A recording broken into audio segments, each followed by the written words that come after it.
Chapter 17. But there was no hilarity in the little town that same tranquil Saturday afternoon. The Harpers and Aunt Polly's family were being put into mourning with great grief and many tears. An unusual quiet possessed the village, although it was ordinarily quiet enough in all conscience. The villagers conducted their concerns with an absent air and talked little, but they sighed often. The Saturday holiday seemed a burden to the children. They had no heart in their sports and gradually gave them up. In the afternoon, Becky Thatcher found herself moping about the deserted schoolhouse yard and feeling very melancholy. But she found nothing there to comfort her.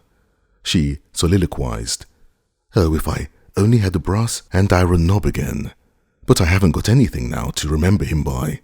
And she choked back a little sob. Presently she stopped and said to herself, "It was right here. Oh, if it was to do over again. I wouldn't say that. I wouldn't say it for the whole world. But he's gone now. I'll never, never see him any more." This thought broke her down, and she wandered away with tears rolling down her cheeks. Then quite a group of boys and girls, playmates of Tom and Joe's, came by and stood looking over the paling fence and talking in reverent tones of how Tom did so-and-so the last time they saw him, and how Joe said this and that small trifle, pregnant with awful prophecy, as they could easily see now. And each speaker pointed out the exact spot where the lost lad stood at the time, and then added something like, "And I was a-standing just so, just as I am now, and as if you was him, I was as close as that, and he smiled just this way. And then something seemed to go all over me, like awful, you know, and I never thought what it meant, of course, but I can see now." Then there was a dispute about who saw the dead boys last in life, and many claimed that dismal distinction and offered evidences, more or less tampered with by the witnesses, and when it was ultimately decided who did see the departed last, and exchanged the last words with them, the lucky parties took upon themselves a sort of sacred importance, and were gaped at and envied by all the rest. One poor chap, who had no other grandeur to offer, said with tolerably manifest pride in the remembrance, "Well, Tom Sawyer, he licked me once." But that bid for glory was a failure. Most of the boys could say that, and so that cheapened the distinction too much. The group loitered away, still recalling memories of the lost heroes in awed voices. When the Sunday school hour was finished, the next morning he began to toll, instead of ringing in the usual way. It was a very still Sabbath, and the mournful sound seemed in keeping with the musing hush that lay upon nature. The villagers began to gather, loitering a moment in the vestibule to converse in whispers about the sad event. But there was no whispering in the house, only the funeral rustling of dresses as the women gathered to their seats disturbed the silence there. None could remember when the little church had been so full before. There was finally a waiting pause, an expectant dumbness, and then Aunt Polly entered, followed by Sid and Mary, and they by the Harper family, all in deep black, and the whole congregation, the old minister as well, rose reverently and stood until the mourners were seated in the front pew. There was another communing silence, broken at intervals by muffled sobs, and then the minister spread his hands abroad and prayed. A moving hymn was sung, and the text followed, "I am the resurrection and the life." As the service proceeded, the clergyman drew such pictures of the graces, the winning ways, and the rare promise of the lost lads that every soul there, thinking he recognized these pictures, felt a pang in remembering that he had persistently blinded himself to them always before, and had as persistently seen only faults and flaws in the poor boys. The minister related many a touching incident in the lives of the departed too, which illustrated their sweet, generous natures, and the people could easily see now how noble and beautiful those episodes were, and remembered with grief that, at the time they occurred, they had seemed rank rascalities, well deserving of the cowhide.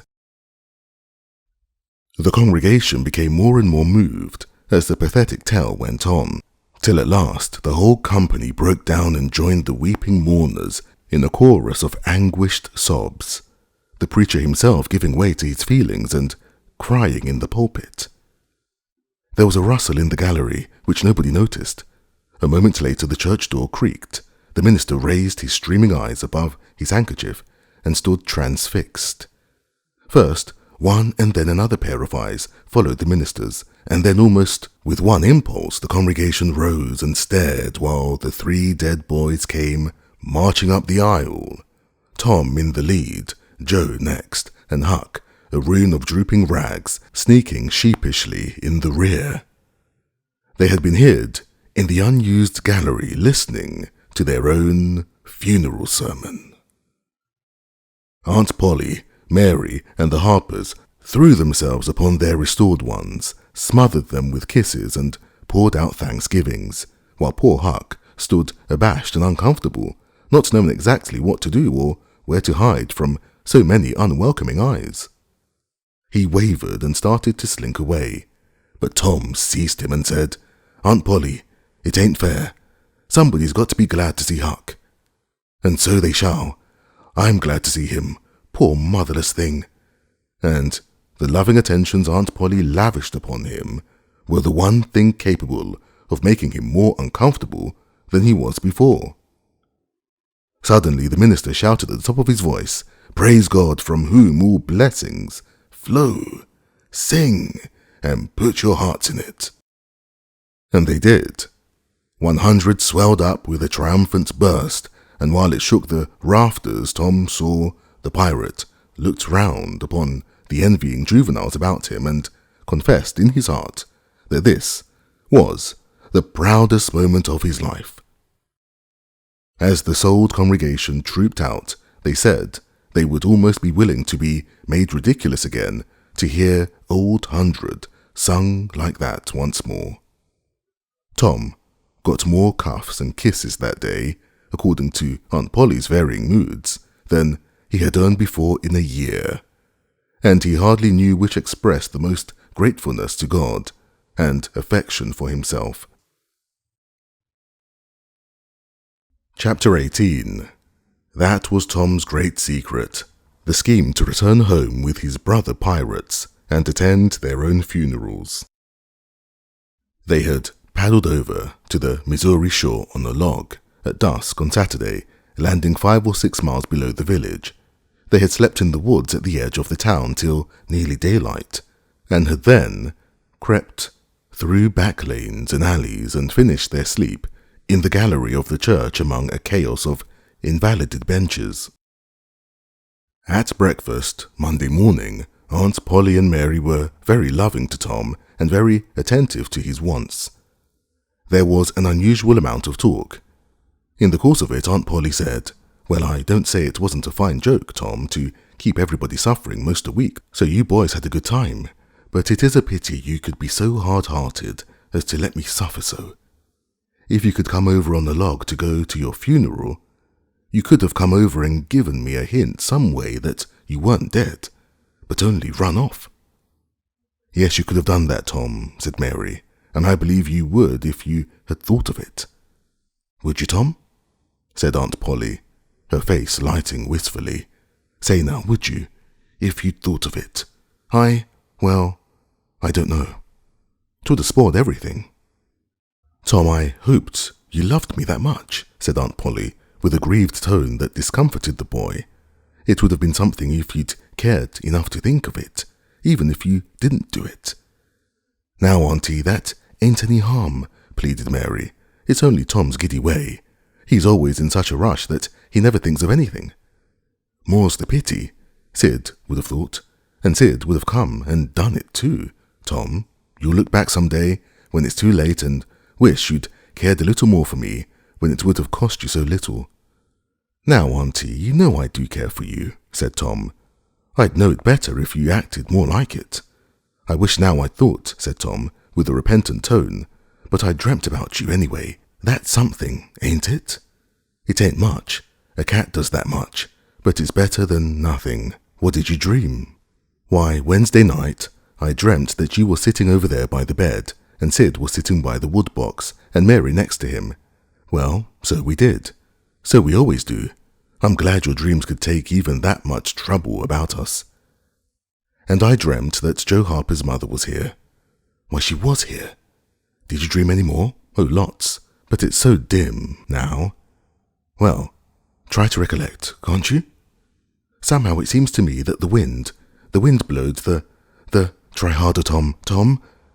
The wind did blow something. Come.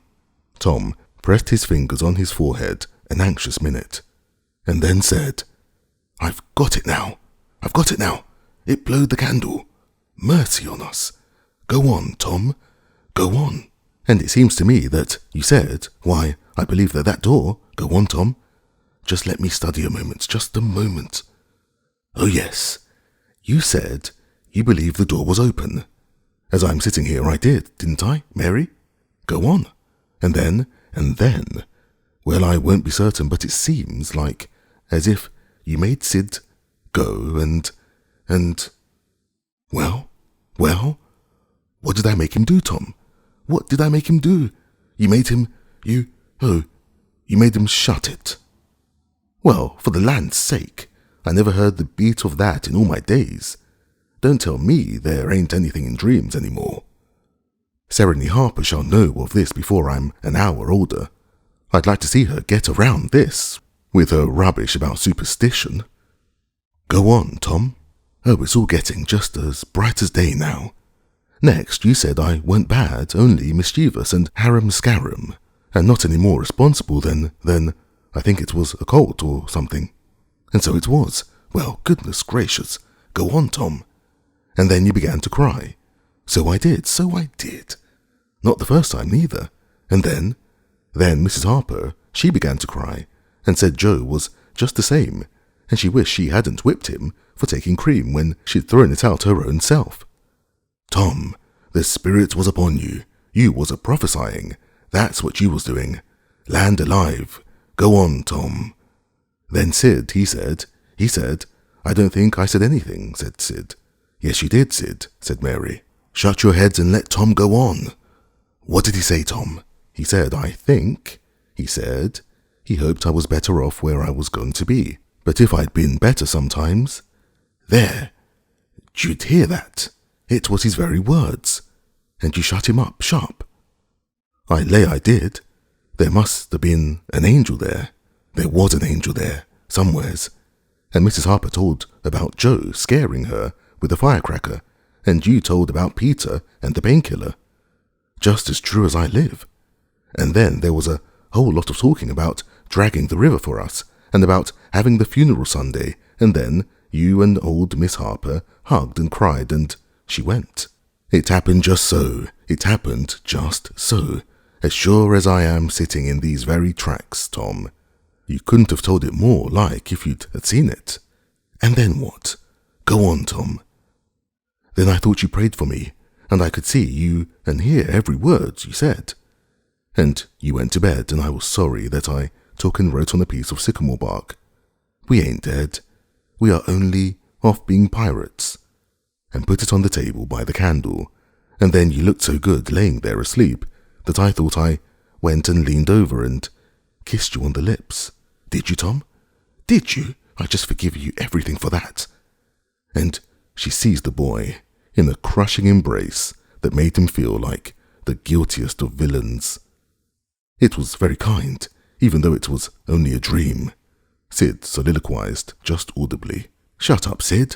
A body does just the same in a dream as he'd do if he was awake. Here's a big Millam apple I've been saving for you, Tom, if you was ever found again. Now, go long to school. I'm thankful for the good God and Father of us. Oh, I've got you back.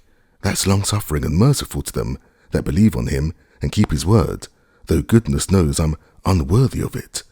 But if only the worthy ones got his blessings and had his hand to help them over the rough places, there's few enough would smile here or ever enter into his rest when the long night comes. Go long, Sid, Mary, Tom. Take yourselves off. You've hindered me long enough. The children left for school, and the old lady to call on Mrs. Harper and vanquish her realism with Tom's marvelous dream. Sid had better judgment than to utter the thought that was in his mind as he left the house.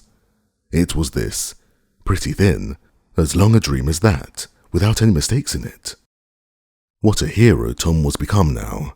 He did not go skipping and prancing, but moved with a dignified swagger, as became a pirate who felt that the public eye was on him. And indeed it was. He tried not to seem to see the looks or hear the remarks as he passed along, but they were food and drink to him. Smaller boys than himself flocked at his heels, as proud to be seen with him and tolerated by him, as if he had been the drummer at the head of a procession or the elephant leading a menagerie into town. Boys of his own size pretended not to know he had been away at all, but they were consuming with envy nevertheless. They would have given everything to have that swarthy, sun-tanned skin of his, and his glittering notoriety, and Tom would not have parted with either for a circus. At school, the children made so much of him, and of Joe, and delivered such eloquent admiration from their eyes that the two heroes were not long in becoming insufferably stuck up. They began to tell their adventures to hungry listeners, but they only began. It was not a thing likely to have an end, with imaginations like theirs to furnish material, and finally, when they got out their pipes and went serenely puffing around, the very summit of glory was reached. Tom decided that he could be independent of Becky Thatcher now. Glory was sufficient. He would live for glory. Now that he was distinguished, maybe she would be wanting to make up. Well, let her. She should see that he could be as indifferent as some other people. Presently she arrived. Tom pretended not to see her. He moved away and joined a group of boys and girls and began to talk. Soon he observed that she was tripping gaily back and forth with flushed face and dancing eyes, pretending to be busy chasing schoolmates and screaming with laughter when she made a capture, but he noticed that she always made her captures in his vicinity, and that she seemed to cast a conscious eye in his direction at such times too. It gratified all the vicious vanity that was in him, and so, instead of winning him, it only set him up the more and made him the more diligent to avoid betraying that he knew she was about. Presently she gave over skylarking and moved irresolutely about, singing once or twice and glancing furtively and wistfully toward Tom. Then she observed that now Tom was talking more particularly to Amy Lawrence than to anyone else. She felt a sharp pang and grew disturbed and uneasy at once. She tried to go away, but her feet were treacherous and carried her to the group instead. She said to a girl almost at Tom's elbow, with sham vivacity, "Why, Mary Austin, you bad girl, why didn't you come to Sunday school? I did come. Didn't you see me?"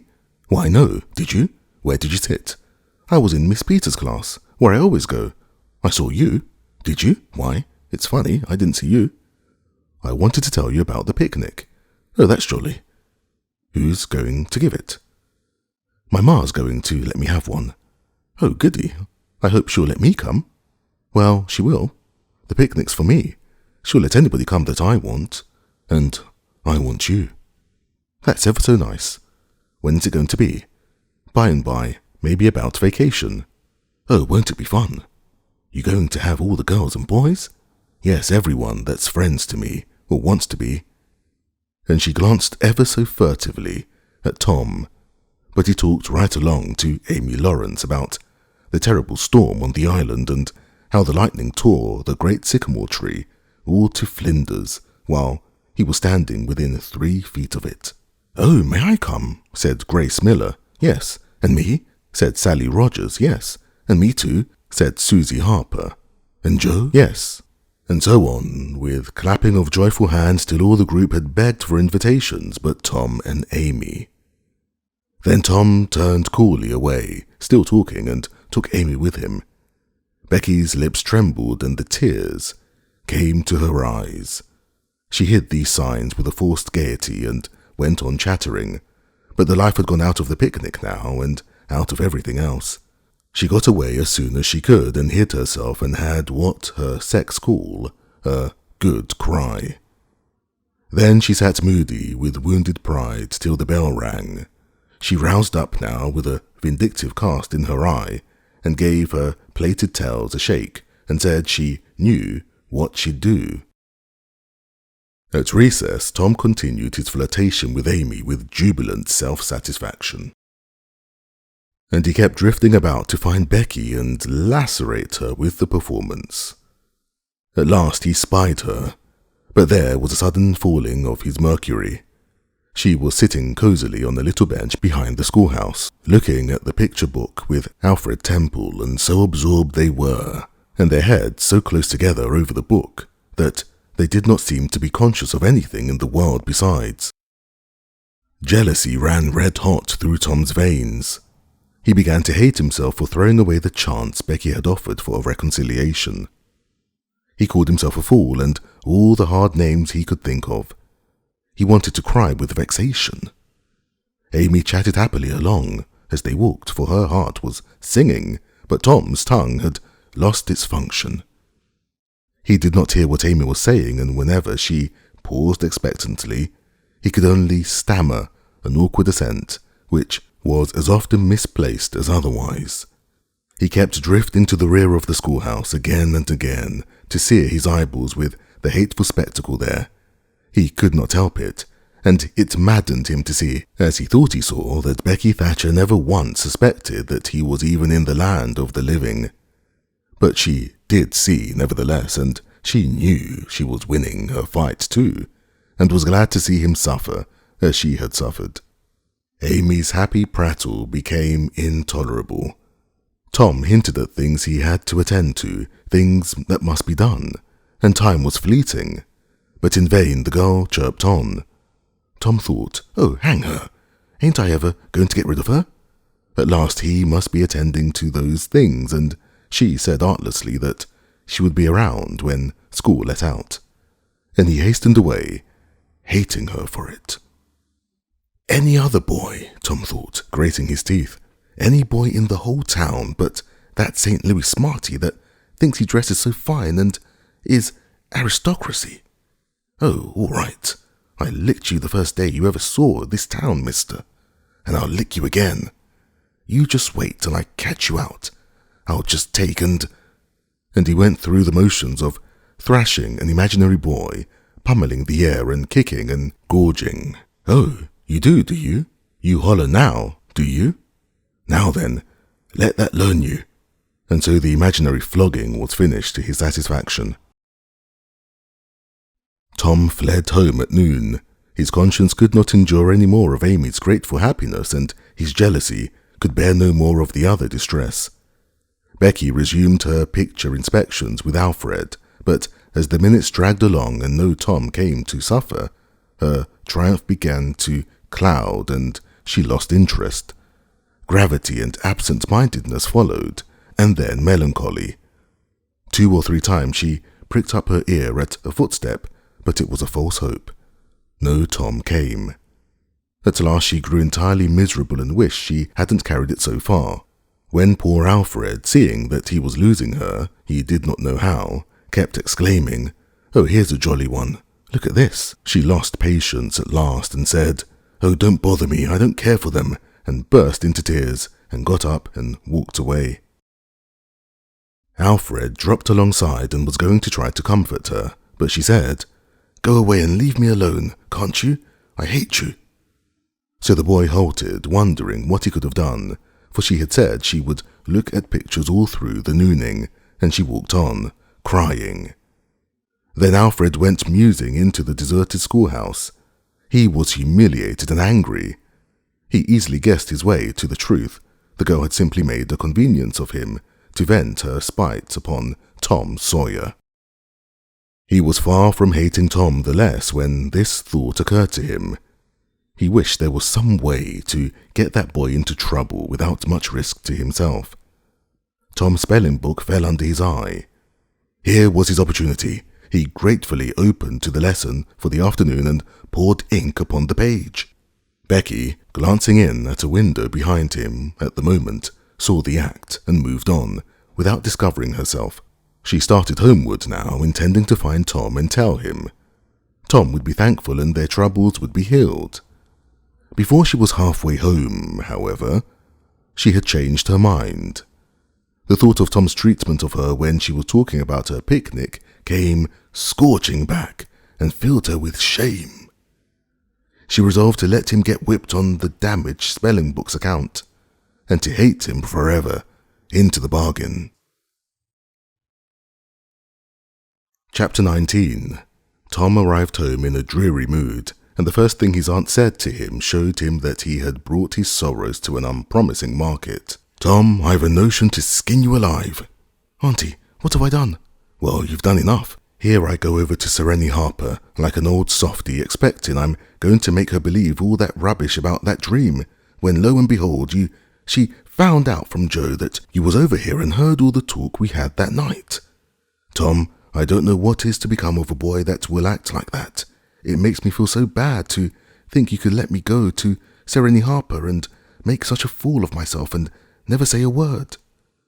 This was a new aspect of the thing. His smartness of the morning had seemed to Tom a good joke before, and very ingenious. It merely looked mean and shabby now.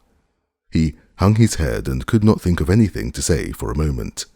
Then he said, "Auntie, I wish I hadn't done it, but I didn't think." "Oh, child, you never think. You never think of anything but your own selfishness. You could think to come all the way over here from Jackson's Island in the night to laugh at our troubles, and you could think to fool me with a lie about a dream, but you couldn't ever think to pity us and save us from sorrow. Auntie, I know now it was mean, but I didn't mean to be mean. I didn't, honest, and besides, I didn't come over here to laugh at you that night." "What did you come for then?" "It was to tell you not to be uneasy about this because we hadn't got drowned." Tom, I would be the thankfulest soul in this world if I could believe you ever had as good a thought as that. But you know you never did, and I know it, Tom." "Indeed I did, Auntie. I wish I may never stir if I didn't." "Oh, Tom, don't lie. Don't do it. It only makes things 100 times worse. It ain't a lie, Auntie, it's the truth. I wanted to keep you from grieving. That was all that made me come." "I'd give the whole world to believe that. It would cover up a power of sins, Tom. I'd be most glad if you'd run off and acted so bad. But it ain't reasonable, because why didn't you tell me, child?" "Why, you see, when you got to talking about the funeral, I just got all full of the idea of our coming and hiding in the church, and I couldn't somehow bear to spoil it. So I just put the bark back in my pocket and kept mum." "What bark?" "The bark I had wrote on to tell you we'd gone pirating. I wish now you'd waked up when I kissed you. I do, honest." The hard lines in his aunt's face relaxed, and a sudden tenderness dawned in her eyes. "Did you kiss me, Tom?" "Why, yes, I did." "Are you sure you did, Tom?" "Why, yes, I did, Auntie, certain, sure." "What did you kiss me for, Tom?" "Because I loved you so, and you laid there moaning, and I was so sorry." The words sounded like the truth. The old lady could not hide a tremor in her voice when she said, "Kiss me again, Tom, and be off with you to school now, and don't bother me any more." The moment he was gone, she ran to a closet and got out a ruin of a jacket which Tom had gone pirating in. Then she stopped, with it in her hand, and said to herself, "No, I don't dare. Poor boy. I reckon he's lied about it. But it's a blessed, blessed lie. There's such a comfort that's come from it. I hope the Lord, I know the Lord will forgive him, because it was such good-heartedness in him to tell it. But I don't want to find out it's a lie. I won't look." She put the jacket away and stood by musing a minute. Twice she put out her hand to take the garment again, and twice she refrained. Once more she ventured, and this time she fortified herself with the thought, "It's a good lie, it's a good lie. I won't let it grieve me." So she sought the jacket pocket. A moment later, she was reading Tom's piece of bark, through flowing tears, and saying, "I could forgive the boy now, if he'd committed 1,000,000 sins." Chapter 20. There was something about Aunt Polly's manner when she kissed Tom that swept away his low spirits and made him light-hearted and happy again. He started to school and had the luck of coming upon Becky Thatcher at the head of Meadow Lane. His mood always determined his manner.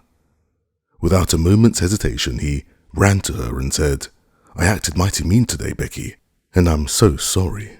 I won't ever do that way again as long as ever I live. Please make up, won't you?" The girl stopped and looked him scornfully in the face. "I'll thank you to keep yourself to yourself, Mr. Thomas Sawyer. I'll never speak to you again." She tossed her head and passed on. Tom was so stunned that he had not even the presence of mind to say, "Who cares, Miss Smarty?" until the right time to say it had gone by. So he said nothing, but he was in a fine rage nevertheless. He moped into the schoolyard wishing she were a boy and imagining how he would trounce her if she were. He presently encountered her and delivered a stinging remark as he passed. She hurled one in return, and the angry bridge was complete. It seemed to Becky, in her hot resentment, that she could hardly wait for school to take in. She was so impatient to see Tom flogged for the injured spelling book. If she had had any lingering notion of exposing Alfred Temple, Tom's offensive fling had driven it entirely away. Poor girl, she did not know how fast she was nearing trouble herself. The master, Mr. Dobbins, had reached middle-aged with an unsatisfied ambition. The darling of his desires was to be a doctor, but poverty had decreed that he should be nothing higher than a village schoolmaster. Every day he took a mysterious book out of his desk and absorbed himself in it at times when no classes were reciting. He kept that book under lock and key. There was not an urchin in school but was perishing to have a glimpse of it, but the chance never came. Every boy and girl had a theory about the nature of that book, but no two theories were alike, and there was no way of getting at the facts in the case. Now, as Becky was passing by the desk which stood near the door, she noticed that the key was in the lock. It was a precious moment. She glanced round, found herself alone, and the next instant she had the book in her hands. The title page, Professor Somebody's Anatomy, carried no information to her mind, so she began to turn the leaves. She came at once upon a handsomely engraved and coloured frontispiece, a human figure, stark naked. At that moment a shadow fell on the page and Tom Sawyer stepped in at the door and caught a glimpse of the picture. Becky snatched at the book and closed it, and had the hard luck to tear the pictured page half down the middle. She thrust the volume into the desk, turned the key, and burst out crying with shame and vexation. "Tom Sawyer, you are just as mean as you can be to sneak up on a person and look at what they're looking at." "How could I know you was looking at anything? You ought to be ashamed of yourself, Tom Sawyer. You know you're going to tell on me, and oh, what shall I do? What shall I do? I'll be whipped, and I never was whipped in school." Then she stamped her little foot and said, "Be so mean if you want to. I know something that's going to happen. You just wait and you'll see. Hateful, hateful, hateful." And she flung out of the house with a new explosion of crying. Tom stood still, rather flustered by this onslaught. Presently he said to himself, "What a curious kind of a fool a girl is. Never been licked in school? Shucks, what's a licking? That's just like a girl. They're so thin-skinned and chicken-hearted. Well, of course, I ain't going to tell old Dobbins on this little fool because there's other ways of getting even on her that ain't so mean. But what of it? Old Dobbins will ask who it was who tore his book. Nobody will answer. Then he'll do just the way he always does. Ask first one, then the other, and when he comes to the right girl, he'll know it without any telling. Girls' faces always tell on them. They ain't got any backbone. She'll get licked. Well, it's a kind of a tight place for Becky Thatcher because there ain't any way out of it." Tom conned the thing a moment longer, and then added, "All right though, she'd like to see me in such a fix. Let her sweat it out." Tom joined the mob of skylarking scholars outside. In a few moments the master arrived, and school took in. Tom did not feel a strong interest in his studies. Every time he strode a glance at this girl's side of the room, Becky's face troubled him. Considering all things, he did not want to pity her, and yet it was all he could do to help it. He could get up no exhortation that was really worthy the name. Presently, the spelling book discovery was made, and Tom's mind was entirely full of his own matters for a while after that. Becky roused up from her lethargy of distress and showed good interest in the proceedings.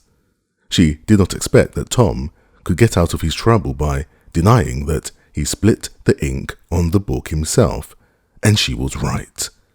The denial only seemed to make the thing worse for Tom. Becky supposed she would be glad of that, and she tried to believe she was glad of it, but she found she was not certain. When the worst came to the worst, she had an impulse to get up and tell on Alfred Temple.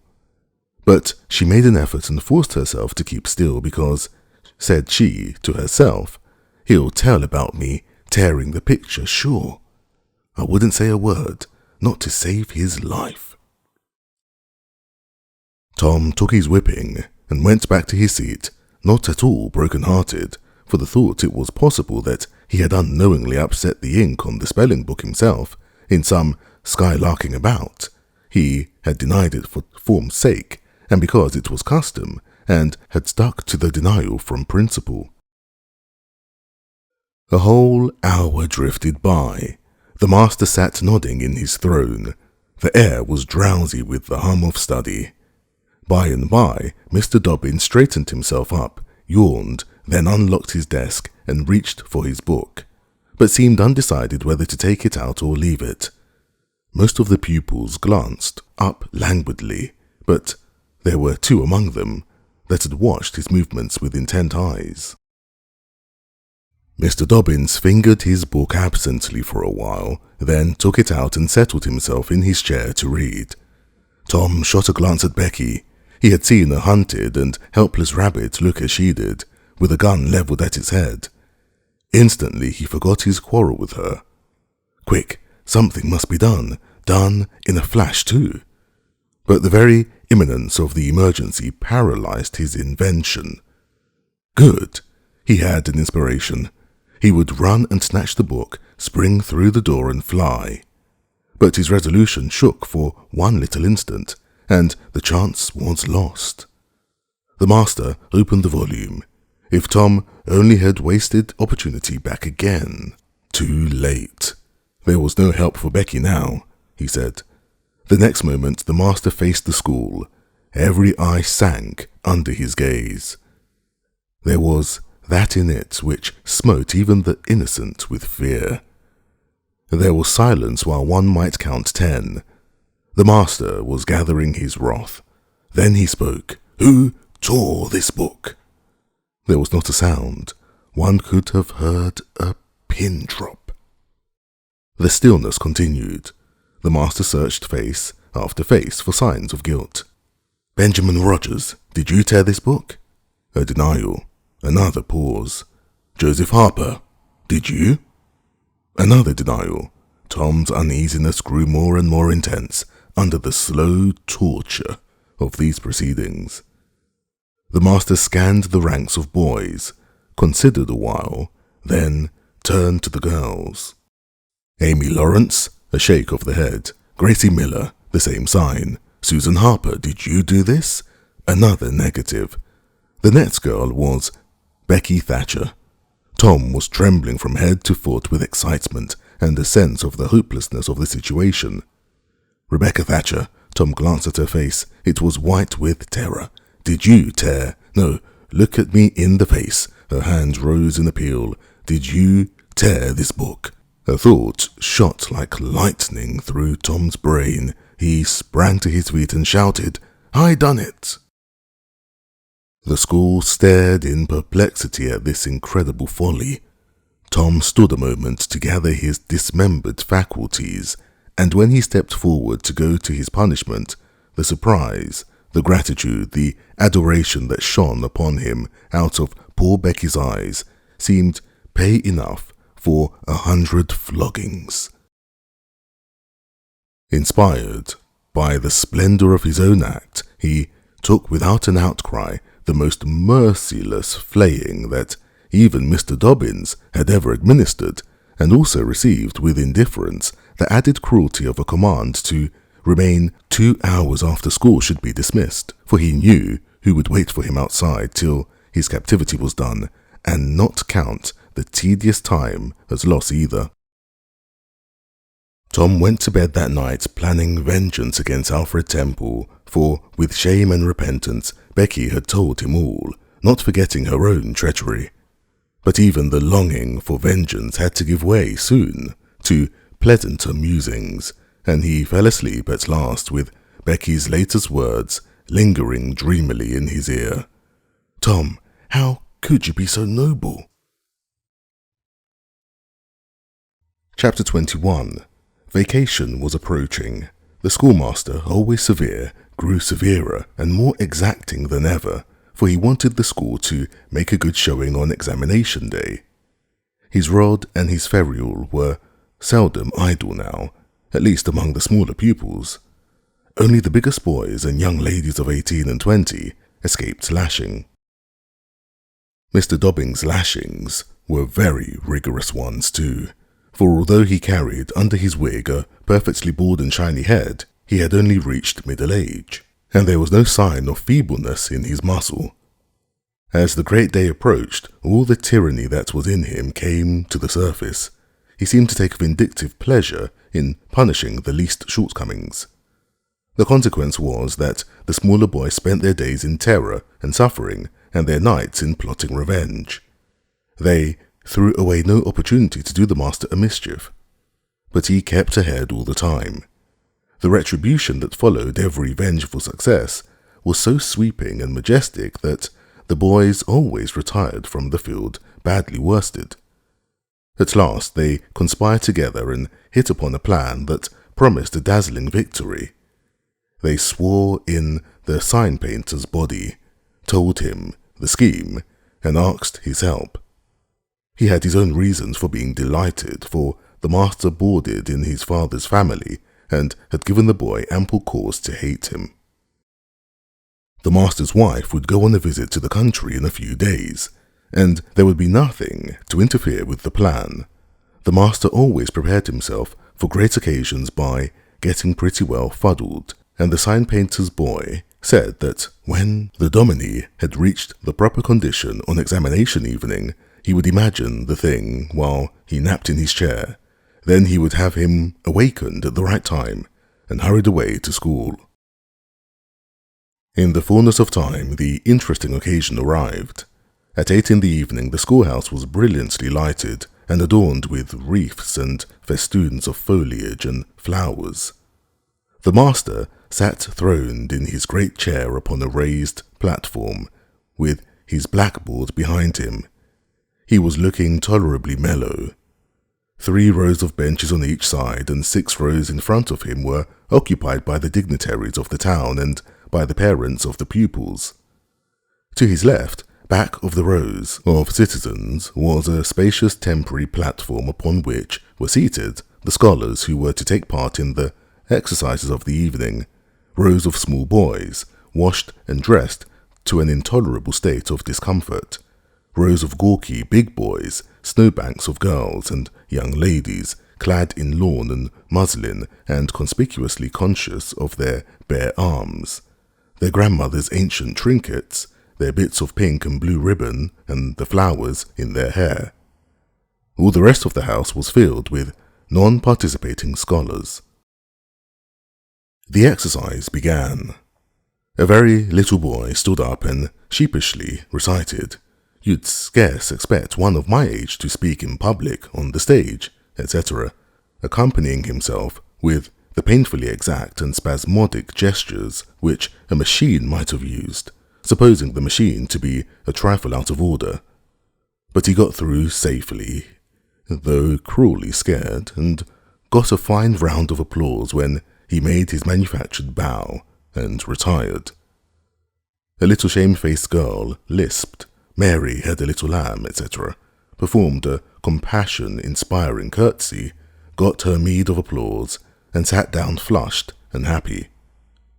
Tom Sawyer stepped forward with conceited confidence and soared into the unquenchable and indestructible "Give me liberty or give me death" speech with fine fury and frantic gesticulation, and broke down in the middle of it. A ghastly stage fright seized him. His legs quaked under him, and he was likely to choke. True, he had the manifest sympathy of the house, but he had the house's silence too, which was even worse than its sympathy. The master frowned, and this completed the disaster. Tom struggled a while and then retired, utterly defeated. There was a weak attempt at applause, but it died early. The boy stood on the burning deck followed also "The Assyrian Came Down" and other declamatory gems. Then there were reading exercises and a spelling fight. The meagre Latin class recited with honor. The prime feature of the evening was in order, now original compositions by the young ladies. Each in her turn stepped forward to the edge of the platform, cleared her throat, held up her manuscript tied with dainty ribbon, and proceeded to read with labored attention to expression and punctuation. The themes were the same that had been illuminated upon similar occasions by their mothers before them, their grandmothers, and doubtless all their ancestors in the female line clear back to the Crusades. Friendship was one, memories of other days, religion in history, dreamland, the advantages of culture, forms of political government compared and contrasted, melancholy, filial love, heart longings, etc., etc. A prevalent feature in these compositions was a nursed and petted melancholy. Another was a wasteful and opulent gush of fine language.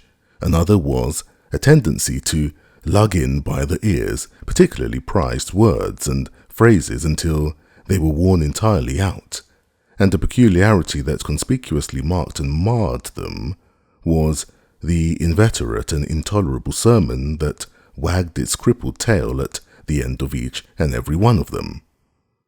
No matter what the subject might be, a brain-racking effort was made to quirm it into some aspect or other that the moral and religious mind could contemplate with edification.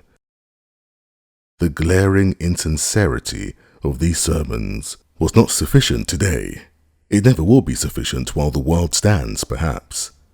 There is no school in all our land where the young ladies do not feel obliged to close their compositions with a sermon, and you will find that the sermon of the most frivolous and the least religious girl in the school is always the longest and the most relentlessly pious. But enough of this.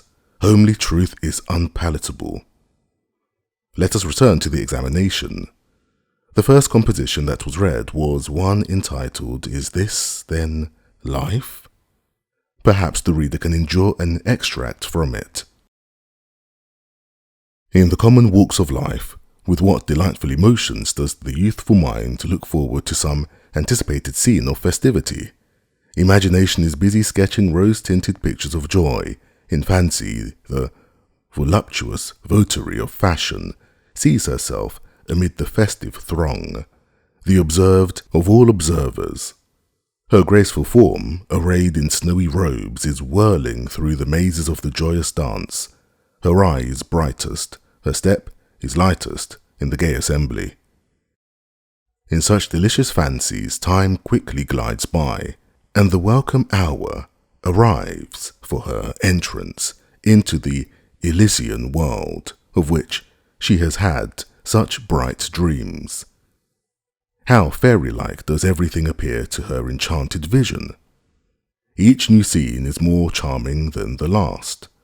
But after a while, she finds that beneath this goodly exterior, all is vanity. The flattery which once charmed her soul now grates harshly upon her ear.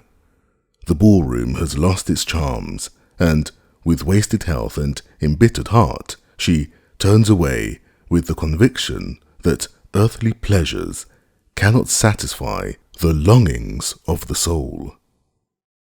And so forth and so on. There was a buzz of gratification from time to time during the reading, accompanied by whispered ejaculations of how sweet, how eloquent, so true, etc. And after the thing had closed with a peculiarly afflicting sermon, the applause was enthusiastic. Then arose a slim, melancholy girl whose face had the interesting paleness that comes of pills and indigestion, and read a poem. 2 stanzas of it will do. A Missouri maiden's farewell to Alabama. Alabama, goodbye. I love thee well, but yet for a while do I leave thee now. Sad, yes, sad thoughts of thee my heart doth swell, and burning recollections throng my brow.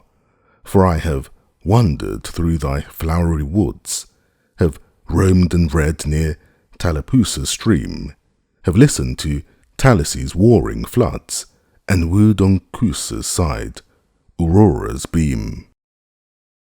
Yet shame I not to bear an over-full heart, nor blush to turn behind my tearful eyes. 'Tis from no stranger land I now must part, 'tis to no strangers left I yield these sighs.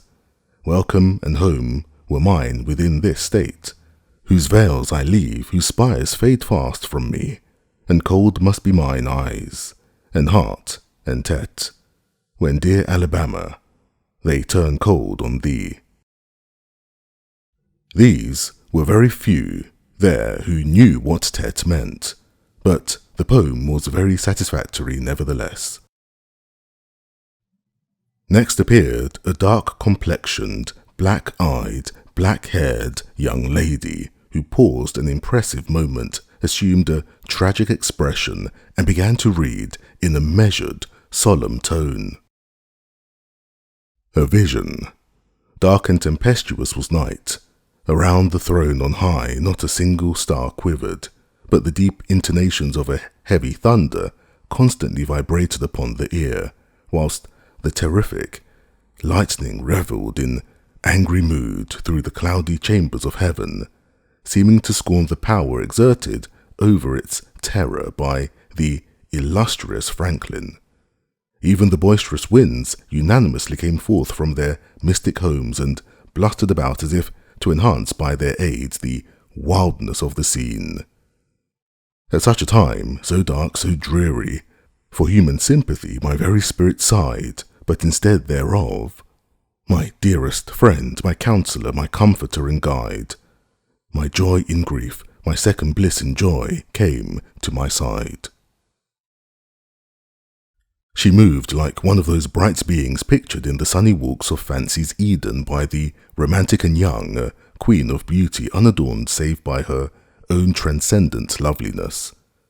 So soft was her step, it failed to make even a sound, and but for the magical thrill imparted by her genial touch, as other unobtrusive beauties, she would have glided away, unperceived, unsought. A strange sadness rested upon her features like icy tears upon the robe of December, as she pointed to the contending elements without and bade me contemplate the 2 beings presented. This nightmare occupied some 10 pages of manuscript, and wound up with a sermon so destructive of all hope to non-Presbyterians that it took the first prize. This composition was considered to be the very finest effort of the evening. The mayor of the village, in delivering the prize to the author of it, made a warm speech in which he said that it was by far the most eloquent thing he had ever listened to, and that Daniel Webster himself might well be proud of it. It may be remarked in passing that the number of compositions in which the word beauteous was over-fondled and human experience referred to as life's page was up to the usual average. Now the master, mellow almost to the verge of geniality, put his chair aside, turned his back to the audience and began to draw a map of America on the blackboard to exercise the geography class upon.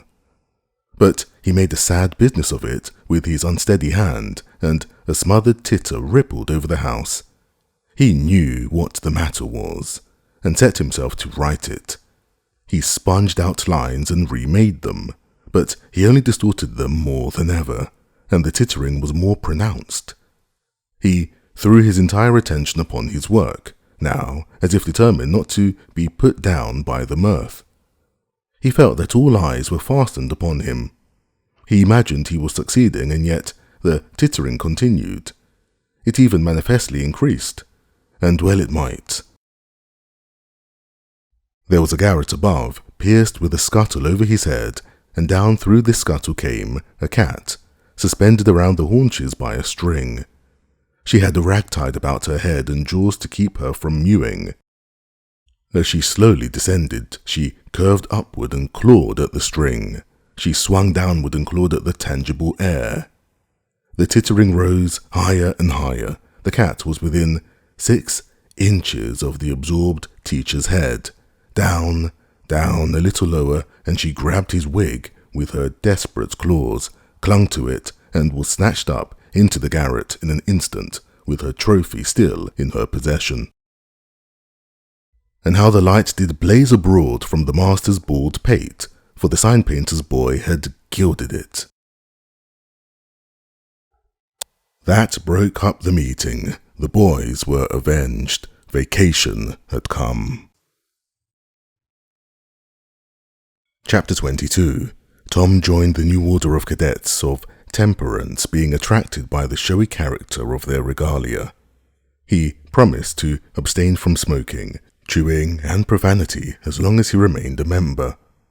Now he found out a new thing, namely that to promise not to do a thing is the surest way in the world to make a body want to go and do that very thing. Tom soon found himself tormented with a desire to drink and swear. The desire grew to be so intense that nothing but the hope of a chance to display himself in his red sash kept him from withdrawing from the order. 4th of July was coming, but he soon gave it up before he had worn his shackles over 48 hours, and fixed his hopes upon old Judge Fraser, Justice of the Peace, who was apparently on his deathbed and who would have a big public funeral, since he was so high an official. During 3 days, Tom was deeply concerned about the judge's condition and hungry for news of it. Sometimes his hopes ran high, so high that he would venture to get out his regalia and practice before the looking-glass. But the judge had a most discouraging way of fluctuating.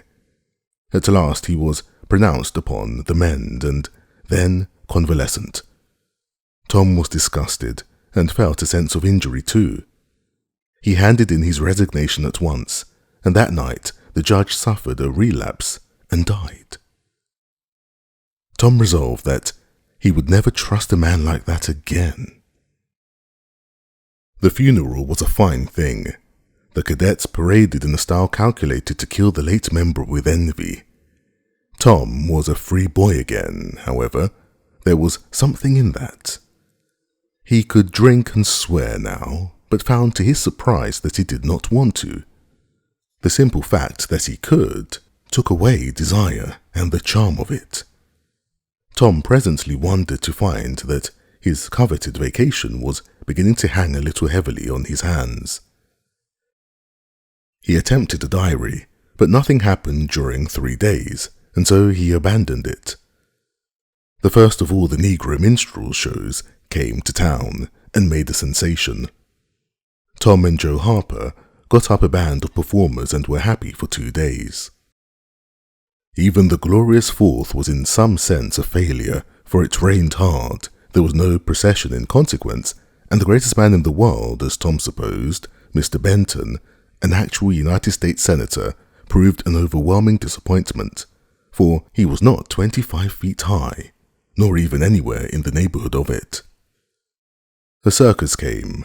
The boys played circus for 3 days afterwards in tents made of rag carpeting. Admission, 3 pins for boys, 2 for girls, and then circusing was abandoned. A phrenologist and a mesmerizer came and went again and left the village duller and drearier than ever. There were some boys and girls parties, but they were so few and so delightful that they only made the aching voids between one ache the harder. Becky Thatcher was gone to her Constantinople home to stay with her parents during vacation, so there was no bright side to life anywhere. The dreadful secret of the murder was a chronic misery. It was a very cancer for permanency and pain. Then came the measles. During 2 long weeks, Tom lay a prisoner, dead to the world and its happenings. He was very ill. He was interested in nothing. When he got upon his feet at last, he moved feebly downtown. A melancholy change had come over everything and every creature. There had been a revival, and everybody had got religion, not only the adults, but even the boys and girls. Tom went about, hoping against hope for the sight of one blessed sinful face, but disappointment crossed him everywhere. He found Joe Harper studying a testament and turned sadly away from the depressing spectacle. He sought Ben Rogers and found him visiting the poor with a basket of tracts. He hunted up Jim Hollis, who caught his attention to the precious blessing of his late measles as a warning. Every boy he encountered added another ton to his depression, and when, in desperation, he flew for refuge at last to the bosom of Huckleberry Finn, and was received with a scriptural quotation, his heart broke and he crept home and to bed, realizing that he alone, of all the town, was lost forever and forever. And that night there came a terrific storm, with driving rain, awful claps of thunder, and blinding sheets of lightning. He covered his head with his bedclothes and waited in a horror of suspense for his doom, for he had not the shadow of a doubt that all this hubbub was about him. He believed he had taxed the forbearance of the powers above to the extremity of endurance, and that this was the result. It might have seemed to him a waste of pomp and ammunition to kill a bug with a battery of artillery, but there seems nothing incongruous about the getting up such an expensive thunderstorm as this to knock the turf from under an insect like himself. By and by the tempest spent itself and died without accomplishing its object. The boy's first impulse was to be grateful and reform. His second was to wait, for there might not be any more storms. The next day, the doctors were back. Tom had relapsed. The 3 weeks he spent on his back this time seemed an entire age. When he got abroad, at last he was hardly grateful that he had been spared, remembering how lonely was his estate, how companionless and forlorn he was. He drifted listlessly down the street and found Jim Hollis acting as judge in a juvenile court that was trying a cat for murder, in the presence of her victim, a bird. He found Joe Harper and Huck Finn up an alley eating a stolen melon. Poor lads. They, like Tom, had suffered a relapse. Chapter 23. At last the sleepy atmosphere was stirred, and vigorously the murder trial came on in the court. It became the absorbing topic of village talk immediately. Tom could not get away from it. Every reference to the murder sent a shudder to his heart, for his troubled conscience and fears almost persuaded him that these remarks were put forth in his hearing as feelers. He did not see how he could be suspected of knowing anything about the murder, but still he could not be comfortable in the midst of this gossip. It kept him in a cold shiver all the time. He took Huck to a lonely place to have a talk with him. It would be some relief to unseal his tongue for a little while, to divide his burden of distress with another sufferer. Moreover, he wanted to assure himself that Huck had remained discreet. "Huck, have you ever told anybody about that?"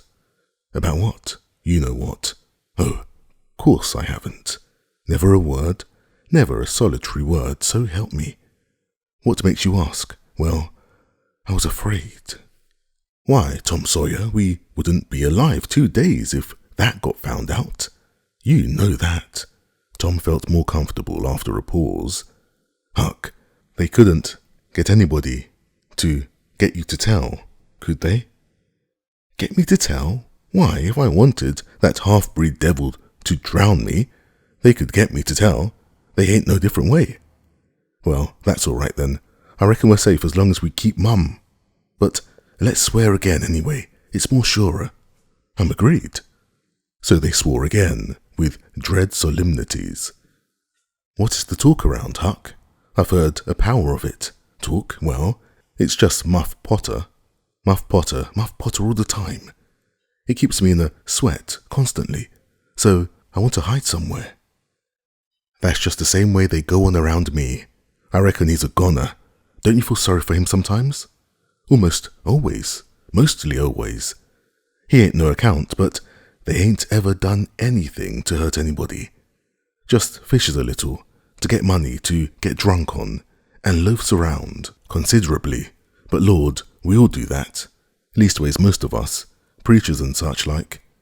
But he's kind of good. He gives me half a fish once, when there weren't enough for two, and lots of times he's kind of stood by me when I was out of luck. Well, he's mended kites for me, Huck, and knitted hooks onto my line. I wish we could get him out of there. My, we couldn't get him out, Tom. And besides, wouldn't do any good. They'd catch him again. Yes, they would.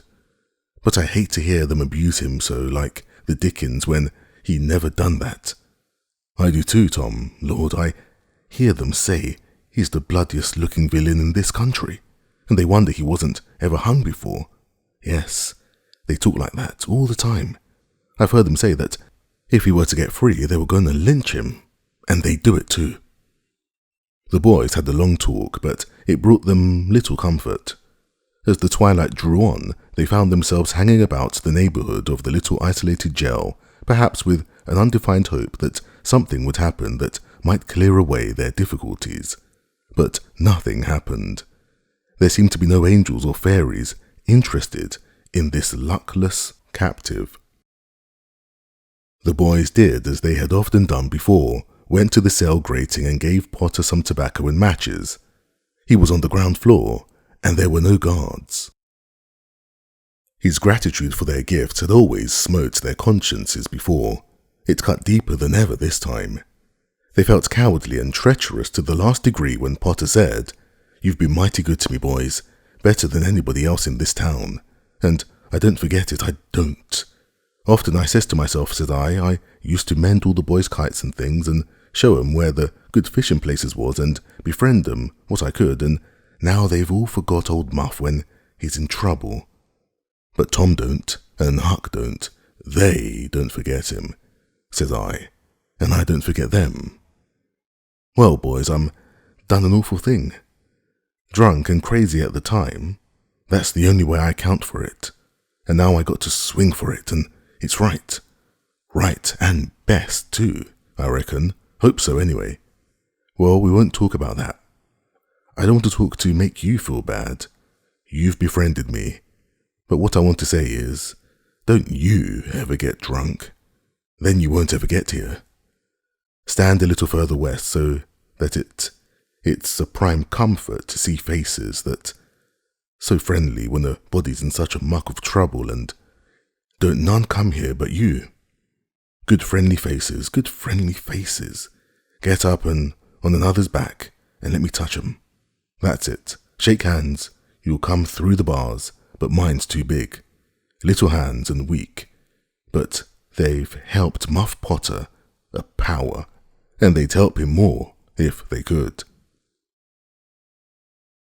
Tom went home miserable, and his dreams that night were full of horrors.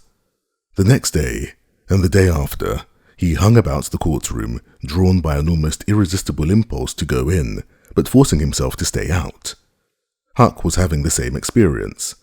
They studiously avoided each other. Each wandered away from time to time, but the same dismal fascination always brought them back presently. Tom kept his ears open when idlers sauntered out of the courtroom, but invariably heard distressing news.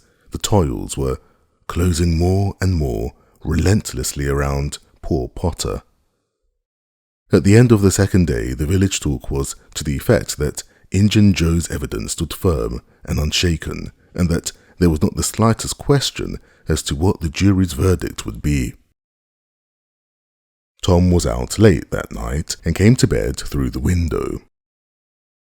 He was in a tremendous state of excitement. It was hours before he got to sleep.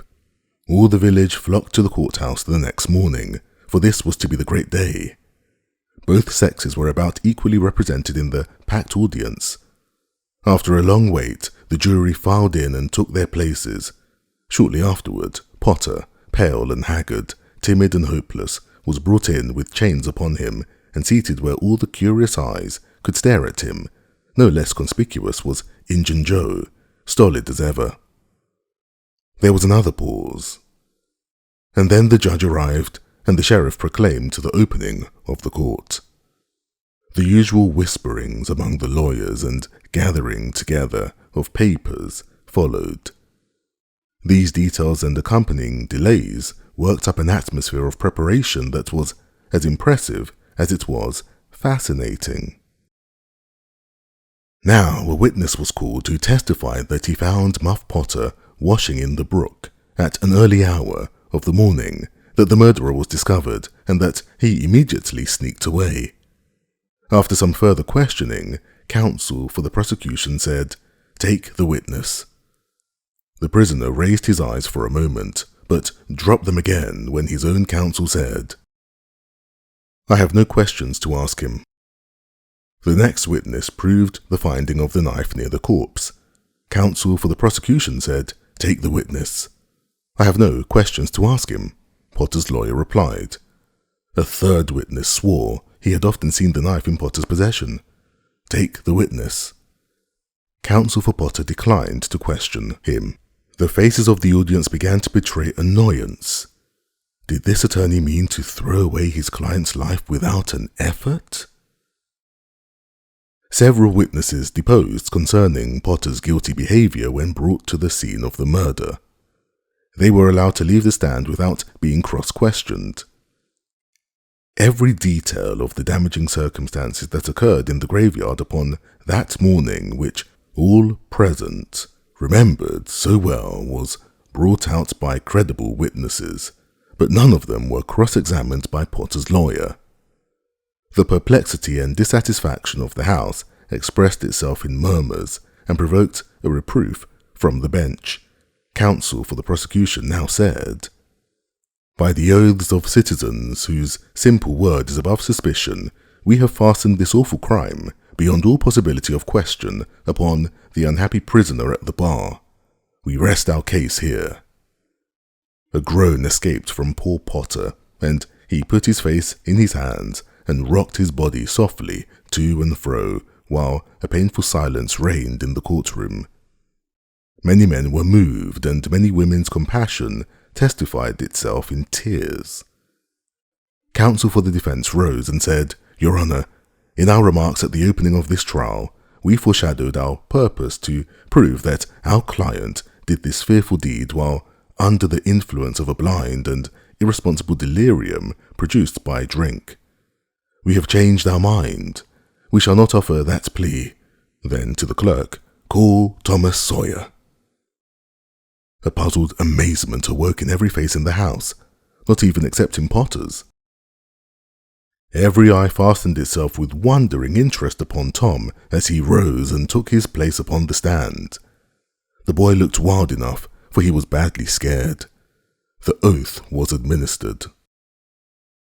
"Thomas Sawyer, where were you on the 17th of June, about the hour of midnight?" Tom glanced at Injun Joe's iron face, and his tongue failed him. The audience listened breathless, but the words refused to come. After a few moments, however, the boy got a little of his strength back and managed to put enough of it into his voice to make part of the house hear. "In the graveyard. A little bit louder, please. Don't be afraid. You were in the graveyard. A contemptuous smile flittered across Injun Joe's face. "Were you anywhere near Horse Williams's grave?" "Yes, sir." "Speak up. Just a trifle louder. How near were you?" "Near as I am to you." "Were you hidden or not?" "I was hid." "Where?" "Behind the elms. That's on the edge of the grave." Injun Joe gave a barely perceptible start. "Anyone with you?" "Yes, sir. I went there with—" Wait a moment. Never mind mentioning your companion's name. We will produce him at the proper time. Did you carry anything there with you?" Tom hesitated and looked confused. "Speak out, my boy. Don't be diffident. The truth is always respectable. What did you take there?" "Only a dead cat." There was a ripple of mirth, which the court checked. "We will produce the skeleton of that cat. Now, my boy, tell us everything that occurred. Tell it in your own way. Don't skip anything, and don't be afraid." Tom began, hesitatingly at first, but as he warmed to his subject, his words flowed more and more easily. In a little while, every sound ceased but his own voice. Every eye fixed itself upon him. With parted lips and bated breath, the audience hung upon his words, taking no note of time, wrapped in the ghastly fascinations of the tale. The strain upon pent emotion reached its climax when the boy said, "And as the doctor fetched the board around and Muff Potter fell, Injun Joe jumped with the knife and crash! Quick as lightning, the half-breed sprang for a window, tore his way through all the opposers, and was gone." Chapter 24. Tom was a glittering hero once more, the pet of the old, the envy of the young. His name even went into immortal print, for the village paper magnified him. There were some that believed he would be president yet if he escaped hanging. As usual, the fickle, unreasoning world took Muff Porter to its bosom and fondled him as lavishly as it had abused him before. But that sort of conduct is to the world's credit, therefore it is not well to find fault with it. Tom's days were days of splendor and exaltation to him, but his nights were seasons of horror. Injun Joe infested all his dreams, and always with doom in his eye. Hardly any temptation could persuade the boy to stir abroad after nightfall. Poor Huck was in the same state of wretchedness and terror, for Tom had told the whole story to the lawyer the night before the great day of the trial, and Huck was sorely afraid that his share in the business might leak out, yet, notwithstanding Injun Joe's flight, had saved him the suffering of testifying in court. The poor fellow had got the attorney to promise secrecy, but what of that? Since Tom's harassed conscience had managed to drive him to the lawyer's house by night and wring a dead tale from lips that had been sealed with the dismalest and most formidable of oaths, Huck's confidence in the human race was well nigh obliterated.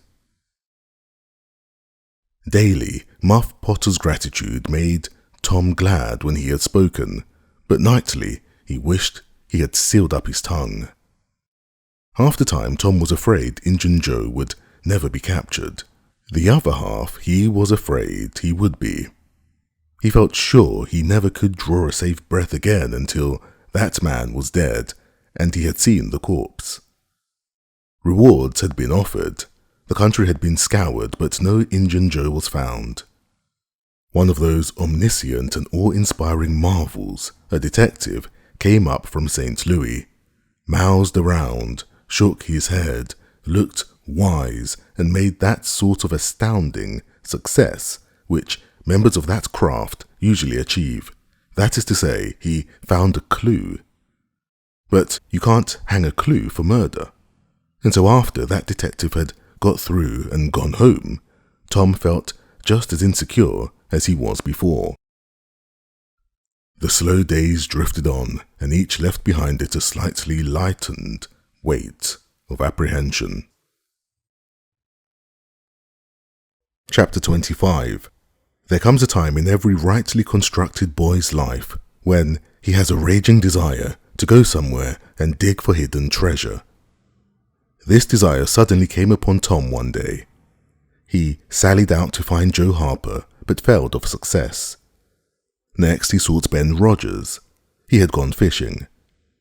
Presently he stumbled upon Huck Finn, the red-handed. Huck would answer. Tom took him to a private place and opened the matter to him confidentially. Huck was willing. Huck was always willing to take a hand in any enterprise that offered entertainment and required no capital, for he had a troublesome superabundance of that sort of time, which is not money. "Where will we dig?" said Huck.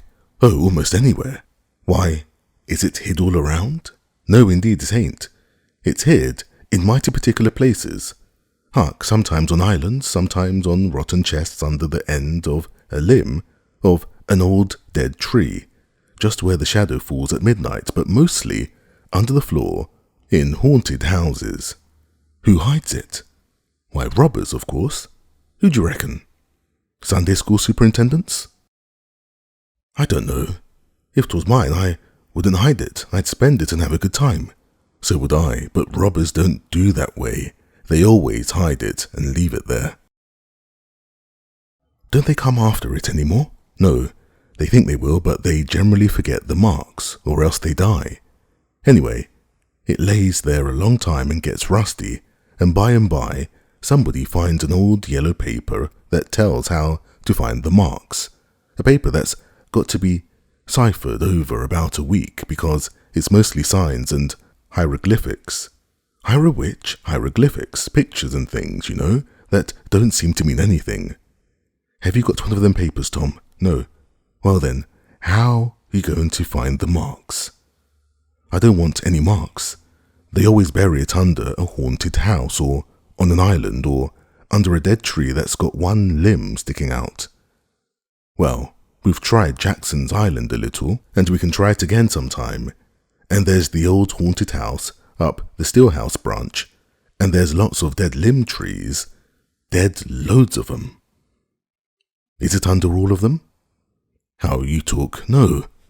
"Then how are you going to know which one to go for?" "Go for 'em all." "Why, Tom, it'll take all summer." "Well, what of that? Suppose you find a brass pot with $100 in it, all rusty and grey, or rotten chest full of diamonds. How's that?" Huck's eyes glowed. "That's bully. Plenty bully enough for me. Just you give me the $100 and I don't want no diamonds." "All right, but I bet you I ain't going to throw off on diamonds. Some of 'em's worth $20 apiece. There ain't any, hardly, but worth 6 bits or $1. "No. Is that so?" "Certainly, anybody will tell you so. Haven't you seen one, Huck?" "Not as I remember." "Oh, kings have slathers of them." "Well, I don't know no kings, Tom." "I reckon you don't, but if you was going to go to Europe, you'd see a raft of 'em hopping around." "Do they hop?" "Hop? Your granny, no." "Well, what'd you say they did for?" "Shucks, only meant you'd see 'em, not hopping, of course." "What do they want to hop for?" "Well, I mean, you'd just see 'em scattered around, you know, in a kind of general way. Like that old humpbacked Richard." "Richard? What's his other name?" "He didn't have any other name. Kings don't have any but a given name." "No, but they don't." "Well, if they like it, Tom, all right, but I don't want to be a king and have only just a given name, like a nigger. But say, where are you going to dig first?" "Well, I don't know. Suppose we tackle that old dead limb tree on the hill the other side of Steelhouse Branch." "I agree." So they got a crippled pick and a shovel and set out on their 3-mile tramp.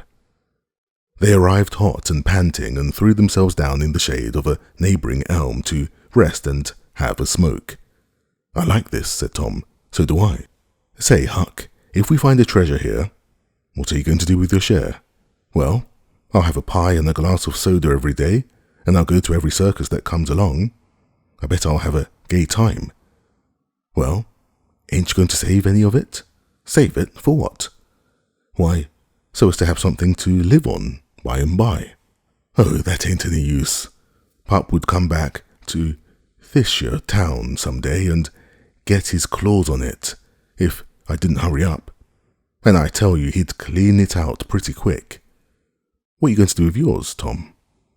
I'm going to buy a new drum, and a sure enough sword, and a red necktie, and a bull pup, and get married. Married? That's it. Tom, why, you ain't not in your right mind. Wait, you'll see. Well, that's the foolishest thing you could do. Look at Pop and my mother. Fight. They used to fight all the time. I remember that mighty well. That ain't anything. The girl I'm going to marry won't fight. Tom, I reckon they all alike. They'll all comb a body. Now, you better think about this a while. I tell you better. What's the name of the girl? It ain't a girl at all, it's a gal. It's all the same, I reckon. Some says gal, some says girl. Both's right, likely enough. Anyway, what's her name, Tom? I'll tell you sometime. Not now. All right, that'll do. Only if you get married, I'll be more lonesomer than ever. No, you won't. You'll come and live with me. Now stir out of this and we'll go to the digging. They worked and sweated for half an hour. No result. They toiled another half hour. Still no result. Huck said, "Do they always bury it as deep as this?" "Sometimes, not always. Not generally. I reckon we haven't got the right place." So they chose a new spot and began again. The labour dragged a little, but they still made progress. They pegged away in silence for some time. Finally, Huck leaned on his shovel, swabbed the beaded drops from his brow with his sleeve, and said, "Where are you going to dig next, after we get this one?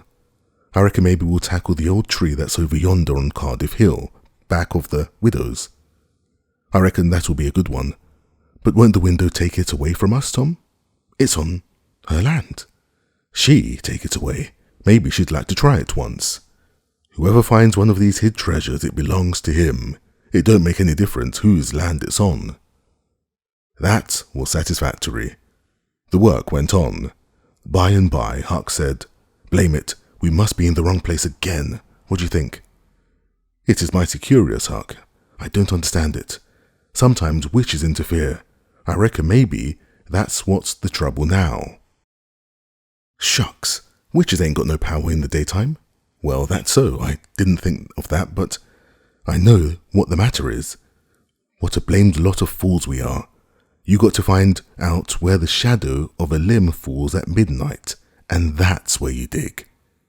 Then confound it, we fooled away all this work for nothing. Now, hang it all, we got to come back in the night. It's an awfully long way. Can you get out? I bet we will. We've got to do it tonight, too, because if someone sees these holes, they'll know in a minute what's here, and they'll go for it. Well, I'll come around and meow tonight. All right, let's hide the tools in the bushes." The boys were there that night, about the appointed time. They sat in the shadow waiting. It was a lonely place and an hour made solemn by old traditions. Spirits whispered in the rustling leaves, ghosts lurked in the murky nooks. The deep baying of a hound floated up and out of the distance. An owl answered with his sepulchral note. The boys were subdued by these solemnities and talked little. By and by they judged that 12 had come. They marked where the shadow fell and began to dig. Their hopes commenced to rise. Their interest grew stronger, and their industry kept pace with it. The hole deepened and still deepened, but every time their hearts jumped to hear the pick strike upon something, they only suffered a new disappointment. It was only a stone or a chunk. At last Tom said, "It ain't any use, Huck. We're wrong again." "But we can't be wrong. We spotted the shadow to a dot." "I know it, but then there's another thing." "What's that?" "Why, we only guessed at the time. Likely enough it was too late or too early." Huck dropped his shovel. "That's it," said he. "That's the very trouble. We've got to give this one up. We can't ever tell the right time, and besides, This kind of thing's too awful. Here this time of night with witches and ghosts are fluttering around, so I feel as if something is behind me all the time. And I'm afraid to turn around because maybe there's others in front waiting for a chance. I've been creeping all over ever since I got here. Well, I've been pretty much so too, Huck. They most always put in a dead man when they bury a treasure under a tree to look out for it. Lord, yes they do. I've always heard that. Tom, I don't like to fool around much where there's dead people. A body's bound to get into trouble with them surely enough. I don't like to stir 'em up either. Suppose this one here was to stick his skull out and say something. Don't, Tom, it's awful. Well, it just is, Huck. I don't feel comfortable one bit. Say, Tom, let's give this place up and try somewhere else. All right, I reckon we better. What'll it be?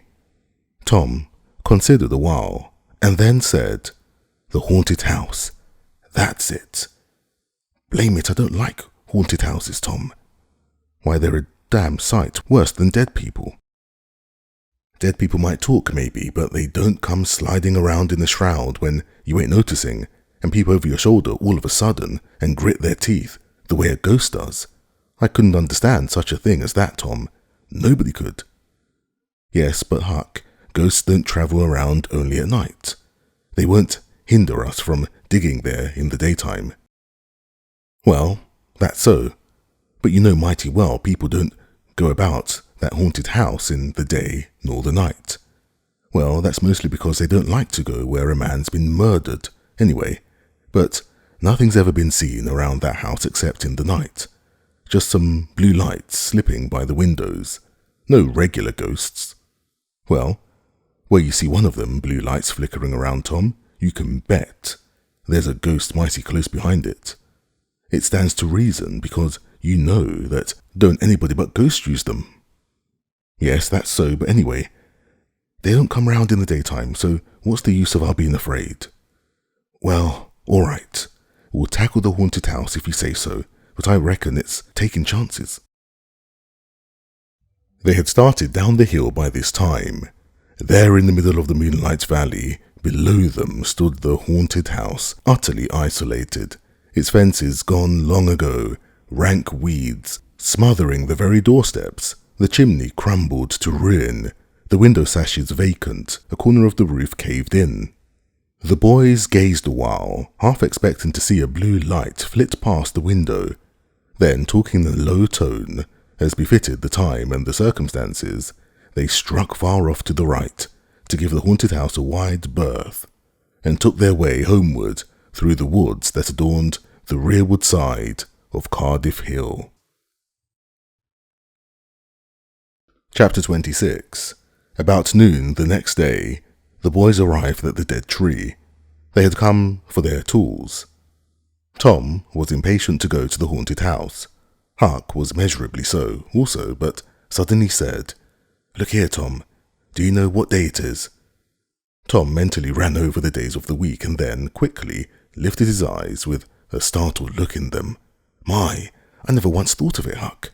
"Well, I didn't neither, but all at once it popped into me that it was Friday. Blame it, a body can't be too careful, Huck. We might have got into an awful scrape, tackling such a thing on a Friday. Might. Better say we would. There's some lucky days, maybe, but Friday ain't. Any fool knows that. And don't reckon you was the first that found it out, Huck." "Well, I never said I was, did I? And Friday ain't all, neither.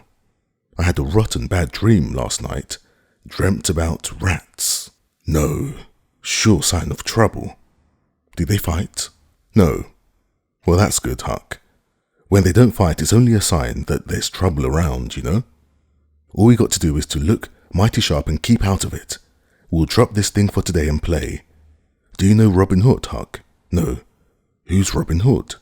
"Why, he was one of the greatest men that was ever in England, and the best. He was a robber. Cracky, I wish I was." "Who did he rob?"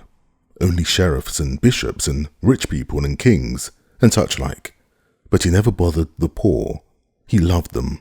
He always divided up with them, perfectly square. Well, he must have been a brick."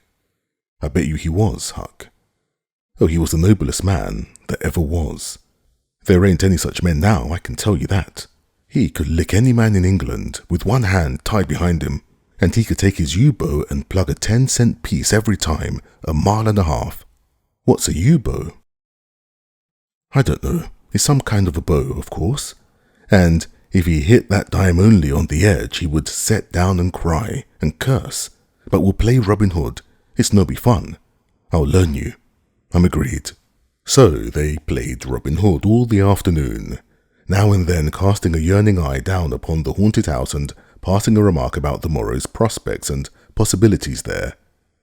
As the sun began to sink into the west, they took their way homeward athwart the long shadows of the trees and soon were buried from sight in the forests of Cardiff Hill.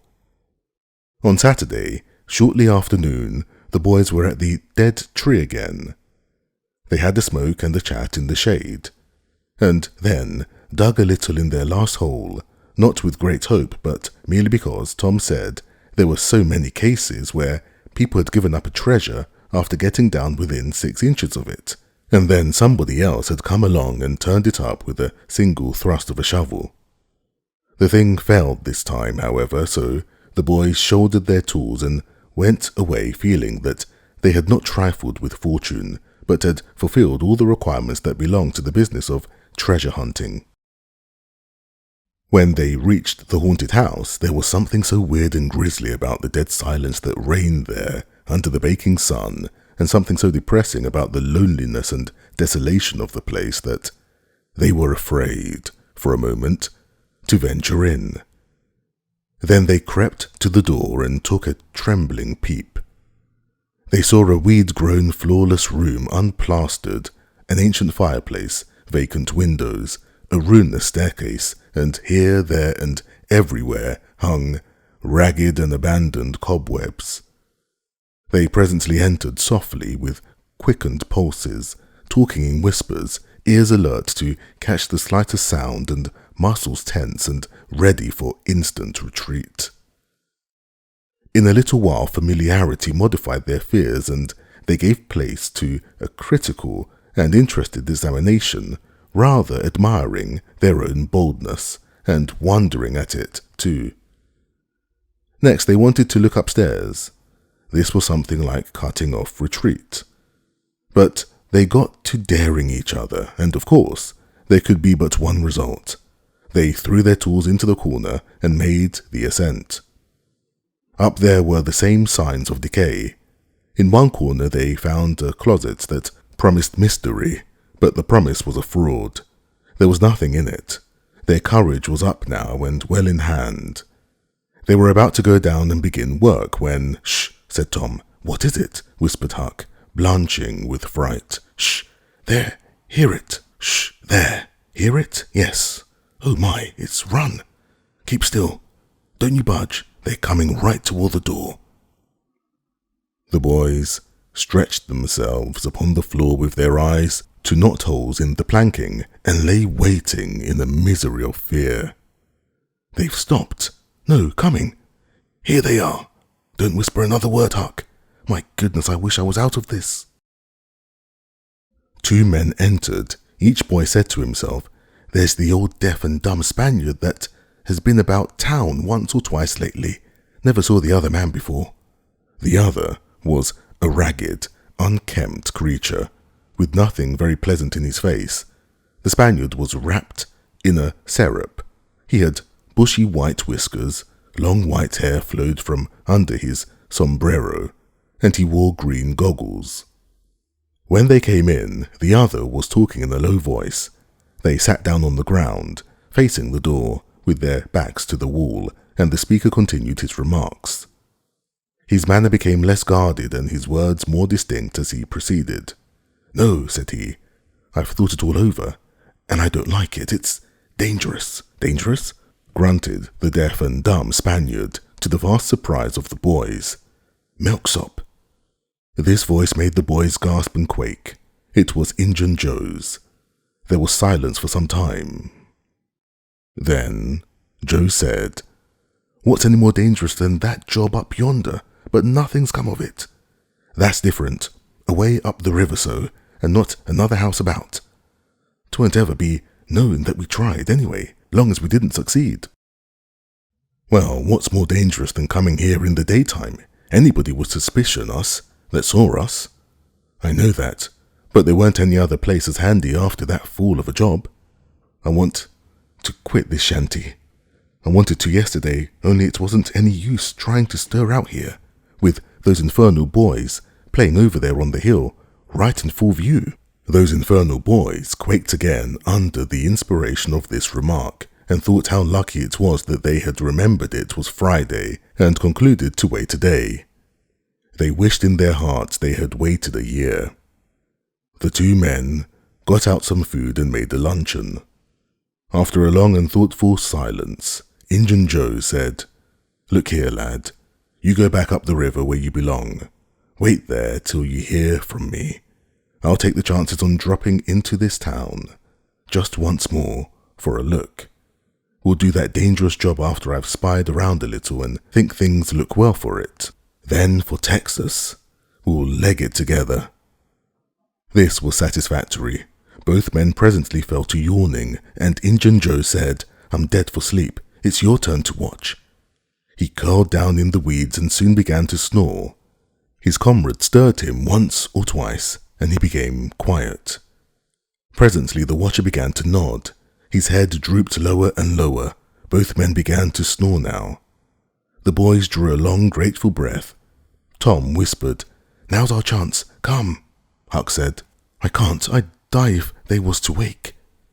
Tom urged. Huck held back. At last, Tom rose slowly and softly and started alone. But the first step he made wrung such a hideous creak from the crazy floor that he sank down almost dead with fright. He never made a second attempt. The boys lay there counting the dragging moments till it seemed to them that time must be done and eternity growing grey, and then they were grateful to note that, at last, the sun was setting. Now one snore ceased. Injun Joe sat up, stared around, smiled grimly upon his comrade, whose head was drooping upon his knees, stirred him up with his foot and said, "Here, you're a watchman, ain't you? All right, though, nothing's happened. Why, have I been asleep? Oh, partly. Nearly time for us to be moving, pard. What'll we do with what little swag we've got left? I don't know, leave it here as we've always done, I reckon. No use to take it away till we start south. 650 in silver is something to carry. Well, all right. It won't matter to come here once more. No, but I'd say come in the night, as we used to do. It's better." "Yes, but look here. It may be a good while before I get the right chance at the job. Accidents might happen. Tain't in such a very good place. We'll just regularly bury it, and bury it deep." "Good idea," said the comrade, who walked across the room, knelt down, raised one of the rearward hearthstones, and took out a bag that jingled pleasantly. He subtracted from it $20 or $30 for himself, as much as for Injun Joe, and passed the bag to the latter, who was on his knees in the corner, now digging with his bowie knife. The boys forgot all their fears, all their miseries in an instant. With gloating eyes they watched every movement. Luck, the splendor of it was beyond all imagination. $600 was money enough to make half a dozen boys rich. Here was treasure hunting under the happiest auspices. There would not be any bothersome uncertainty as to where to dig. They nudged each other every moment, eloquent nudges and easily understood, for they simply meant, "Oh, but ain't you glad now we're here?" Joe's knife struck upon something. "Hello," said he. "What is it?" said his comrade. "Half-rotten plank. No, it's a box, I believe. Here, bear a hand and we'll see what it's here for. Never mind, I've broke a hole." He reached his hand in and drew it out. "Man, it's money." The two men examined the handful of coins. They were gold. The boys above were as excited as themselves, and as delighted. Joe's comrade said, "We'll make a quick work of this. There's an old rusty pick over amongst the weeds in the corner, the other side of the fireplace. I saw it a minute ago." He ran and brought the boys pick and shovel. Injun Joe took the pick, looked it over critically, shook his head, muttered something to himself, and then began to use it. The box was soon unearthed. It was not very large. It was iron-bound and had been very strong before the slow years had injured it. The men contemplated the treasure, a while in blissful silence. "Pard, there's thousands of dollars here," said Injun Joe. "'Twas always said that Murrell's gang used to be around here one summer," the stranger observed. "I know it," said Injun Joe, "and this looks like it, I should say. Now you won't need to do that job." The half-breed frowned, said he. "You don't hate me, lest you don't know all about that thing. 'Tain't robbery altogether, it's revenge." And a wicked light flamed in his eyes. "I'll need your help in it. When it's finished, then Texas. Go home to your Nance and your kids, and stand by till you hear from me." "Well, if you say so." "What do we do with this? Bury it again?" "Yes." Ravishing delight overhead. "No. By the great sachem, no." Profound distress overhead. "I nearly forgot. That pick had fresh earth on it." The boys were sick with terror in a moment. "What business has a pick and a shovel here? What business with fresh earth on them? Who brought them here? And where are they gone? Have you heard anybody? Seen anybody? What? Bury it again and leave them to come and see the ground disturbed."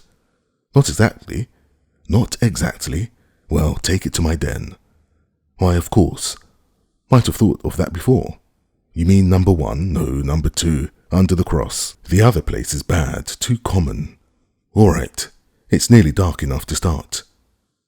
Injun Joe got up and went about from window to window, cautiously peeping out.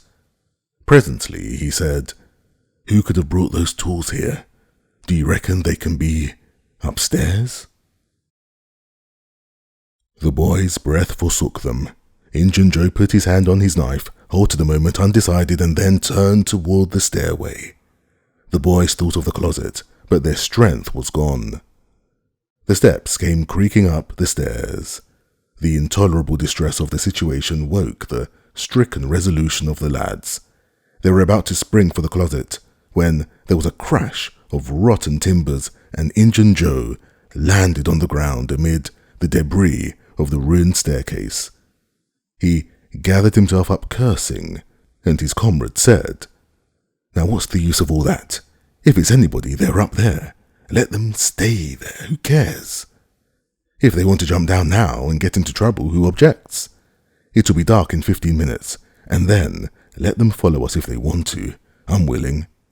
In my opinion, whoever hove those things in here caught a sight of us and took us for ghosts or devils or something. I'll bet they're running yet." Joe grumbled a while. Then he agreed with his friend that what daylight was left ought to be economized to get things ready for leaving. Shortly afterwards, they slipped out of the house in the deepening twilight and moved toward the river with their precious box. Tom and Huck rose up, weak and vastly relieved, and stared after them through the chinks between the logs of the house. Follow? Not they. They were content to reach ground again without broken necks, and take the townward track over the hill. They did not talk much. They were too much absorbed in hating themselves, hating the ill luck that made them take the spade and the pick there. But for that, Injun Joe never would have suspected.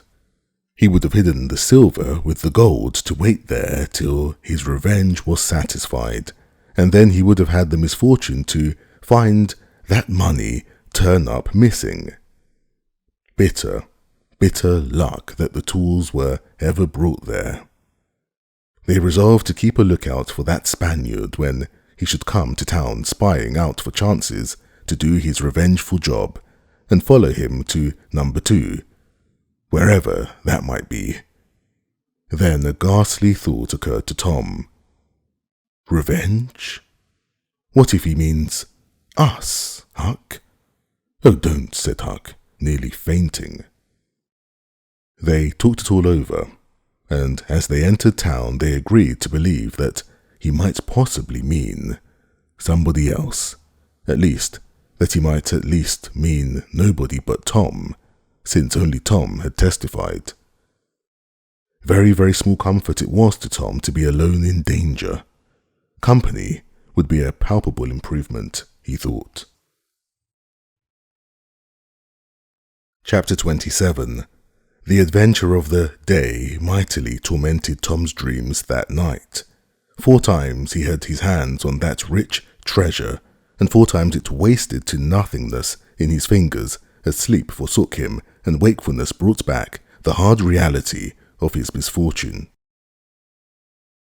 As he lay in the early morning, recalling the incidents of his great adventure, he noticed that they seemed curiously subdued and far away, somewhat as if they had happened in another world, or in a time long gone by. Then it occurred to him that the great adventure itself must be a dream. There was one very strong argument in favor of this idea, namely that the quantity of coin he had seen was too vast to be real. He had never seen as much as $50 in one mass before, and he was like all boys of his age and station of life, in that he imagined that all references to hundreds and thousands were mere fanciful forms of speech, and that no such sums really existed in the world. He never had supposed for a moment that so large a sum as $100 was to be found in actual money in anyone's possession. If his notions of hidden treasure had been analyzed, they would have been found to consist of a handful of real dimes and a bushel of vague, splendid, ungraspable dollars. But the incidents of his adventure grew sensibly sharper and clearer under the attrition of thinking them over, and so he presently found himself leaning to the impression that the thing might not have been a dream after all. This uncertainty must be swept away. He would snatch a hurried breakfast and go and find Huck. Huck was sitting on the gunwale of a flat boat, listlessly dangling his feet in the water and looking very melancholy. Tom concluded to let Huck lead up to the subject. If he did not do it, then the adventure would be proved to have been only a dream. "Hello, Huck. Hello yourself." Silence for a minute. "Tom, if we'd been left the blame tools at the dead tree, we'd have got the money." "Oh, ain't it awful?" "'Tain't a dream then, 'tain't a dream. Somehow I most wish it was. Dogged if I don't, Huck." "What ain't a dream?" "Oh, that thing yesterday. I've been half thinking it was." "Dream? If the stairs hadn't broke down, you'd have seen how much dream it was. I've had dreams enough all night, with that patched-eyed Spanish devil going for me all through 'em. Rot him. No, not rot him, find him. Track the money. Tom will never find him. A fella don't have only one chance for such a pile, and that one's lost. I'd feel mighty shaky if I was to see him anyway."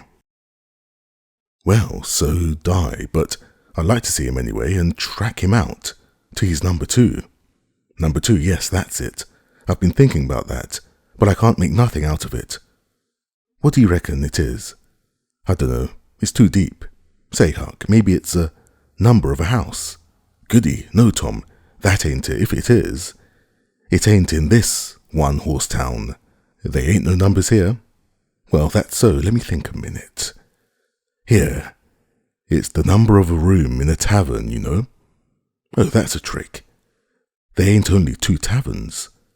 We can find out quick. You stay here, Huck, till I come." Tom was off at once. He did not care to have Huck's company in public places. He was gone half an hour. He found that in the best tavern, number 2 had long been occupied by a young lawyer, and was still so occupied. In the less ostentatious house, number 2 was a mystery. The tavern keeper's young son said it was kept locked all the time, and he never saw anybody go into it or come out of it, except at night. He did not know any particular reason for this state of things, had some little curiosity, but it was rather feeble, had made the most of the mystery by entertaining himself with the idea that that room was haunted. Had noticed that there was a light in there the night before. That's what I found out, Huck. I reckon that's the very number 2 we're after. I reckon it is, Tom. Now, what you going to do? Let me think. Tom thought a long time. Then he said, I'll tell you, the back door of that number 2 is the door that comes out into that little close alley between the tavern and the old rattle-trap of a brick store. Now, you get hold of all the door keys you can find, and I'll nip all of Auntie's, and the first dark night we'll go there and try 'em. And mind you, keep a lookout for Injun Joe, because he said he was going to drop into town and spy around once more for a chance to get his revenge. If you see him, you just follow him, and if he don't go to that number 2, that ain't the place. Lord, I don't want to follow him by myself. Why, it'll be night, sure. He mightn't ever see you, and if he did, maybe he'd never think of anything. Well, if it's pretty dark, I reckon I'll track him. I don't know. I'll try. You bet I'll follow him if it's dark, Huck. Why, he might have found out he couldn't get his revenge and be going right after that money. It's so, Tom, it's so. I'll follow him, I will, by jingoes. Now you're talking. Don't ever weaken, Huck, and I won't. Chapter 28. That night, Tom and Huck were ready for their adventure. They hung about the neighborhood of the tavern until after 9, one watching the alley at a distance and the other the tavern door. Nobody entered the alley or left it. Nobody resembling the Spaniard entered or left the tavern door. The night promised to be a fair one, so Tom went home with the understanding that if a considerable degree of darkness came on, Huck was to come and meow, whereupon he would slip out and try the keys.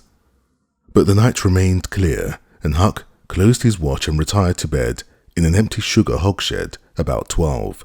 Tuesday, the boys had the same ill luck. Also Wednesday, but Thursday night promised better. Tom slipped out in good season with his aunt's old tin lantern and a large towel to blindfold it with. He hid the lantern in Huck's sugar hogshed, and the watch began. An hour before midnight, the tavern closed up, and its lights, the only ones thereabouts, were put out. No Spaniard had been seen. Nobody had entered or left the alley. Everything was auspicious. The blackness of darkness reigned. The perfect stillness was interrupted only by occasional mutterings of distant thunder. Tom got his lantern, lit it in his hogshed, wrapped it closely in the towel, and the two adventurers crept in the gloom toward the tavern. Huck stood sentry, and Tom felt his way into the alley. Then there was a season of waiting anxiety that weighed upon Huck's spirits like a mountain. He began to wish he could see a flash from the lantern. It would frighten him, but it would at least tell him that Tom was alive yet.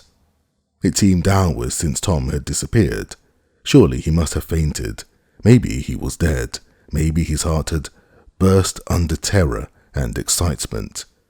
In his uneasiness, Huck found himself drawing closer and closer to the alley, fearing all sorts of dreadful things, and momentarily expecting some catastrophe to happen that would take his breath away. There was not much to take away, for he seemed only able to inhale it by thimblefuls, and his heart would soon wear itself out the way it was beating. Suddenly there was a flash of light, and Tom came tearing by him. "Run," he said. "Run for your life." He needn't have repeated it. Once was enough. Huck was making 30 or 40 miles an hour before the repetition was uttered. The boys never stopped till they reached the shed of a deserted slaughterhouse at the lower end of the village. Just as they got within its shelter, the storm burst and the rain poured down. As soon as Tom got his breath, he said, "Huck, it was awful.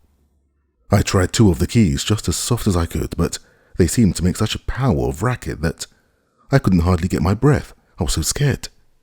They wouldn't turn in the lock either. Well, without noticing what I was doing, I took hold of the knob, and open comes the door.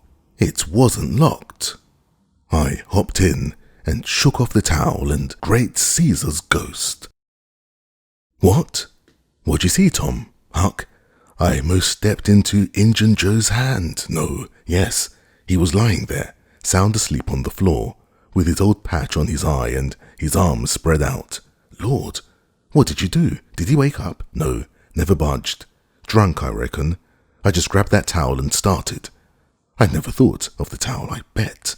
Well, I would. My aunt would make me mighty sick if I lost it. Say, Tom, did you see that box? Huck, I didn't wait to look around. I didn't see the box. I didn't see the cross. I didn't see anything but a bottle and a tin cup on the floor by Injun Joe. Yes, I saw 2 barrels and lots more bottles in the room. Don't you see now? What's the matter with that haunted room? How? Why, it's haunted with whiskey. Maybe all the temperance taverns have got a haunted room, eh, Huck? Well, I reckon maybe that's so. Who'd have thought such a thing? But say, Tom, now's a mighty good time to get that box, if Injun Joe's drunk. It is that. You try. Huck shuddered. Well, no, I reckon not. And I reckon not, Huck. Only 1 bottle alongside of Injun Joe ain't enough. If there'd been 3, they'd be drunk enough, and I'd do it.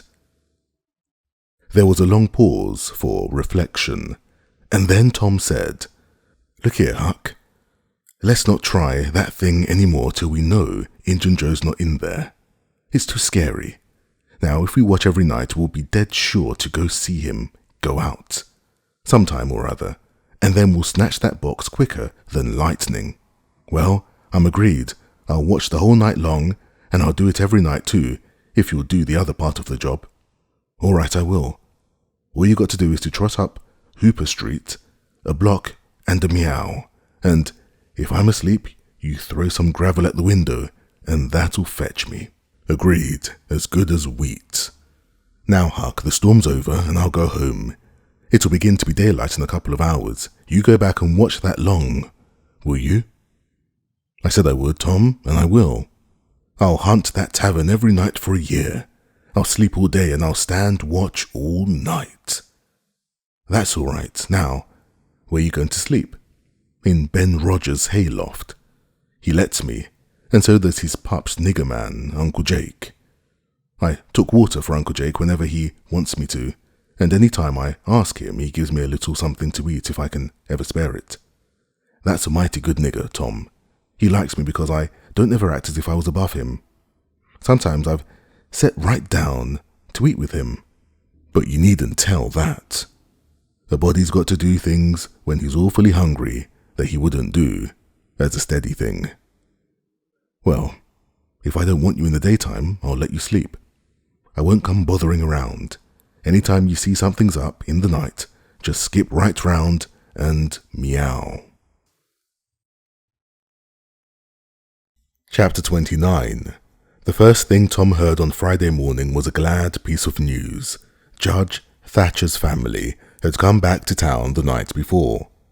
Both Injun Joe and the treasure sunk into secondary importance for a moment, and Becky took the chief place in the boy's interest. He saw her, and they had an exhausting good time playing hispy and gully keeper with a crowd of their schoolmates.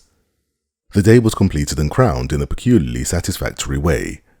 Becky teased her mother to a point the next day for the long-promised and long-delayed picnic, and she consented. The child's delight was boundless, and Tom's not more moderate. The invitations were sent out before sunset, and straight away the young folks of the village were thrown into a fever of preparation and pleasurable anticipation. Tom's excitement enabled him to keep awake until a pretty late hour, and he had a good hope of hearing Huck's meow, and of having his treasure to astonish Becky and the picnickers with next day. But he was disappointed. No signal came that night.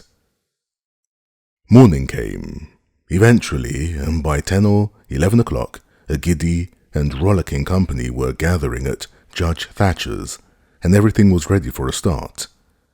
It was not the custom for elderly people to mar the picnics with their presence. The children were considered safe enough under the wings of a few young ladies of 18 and a few young gentlemen of 23 or thereabouts.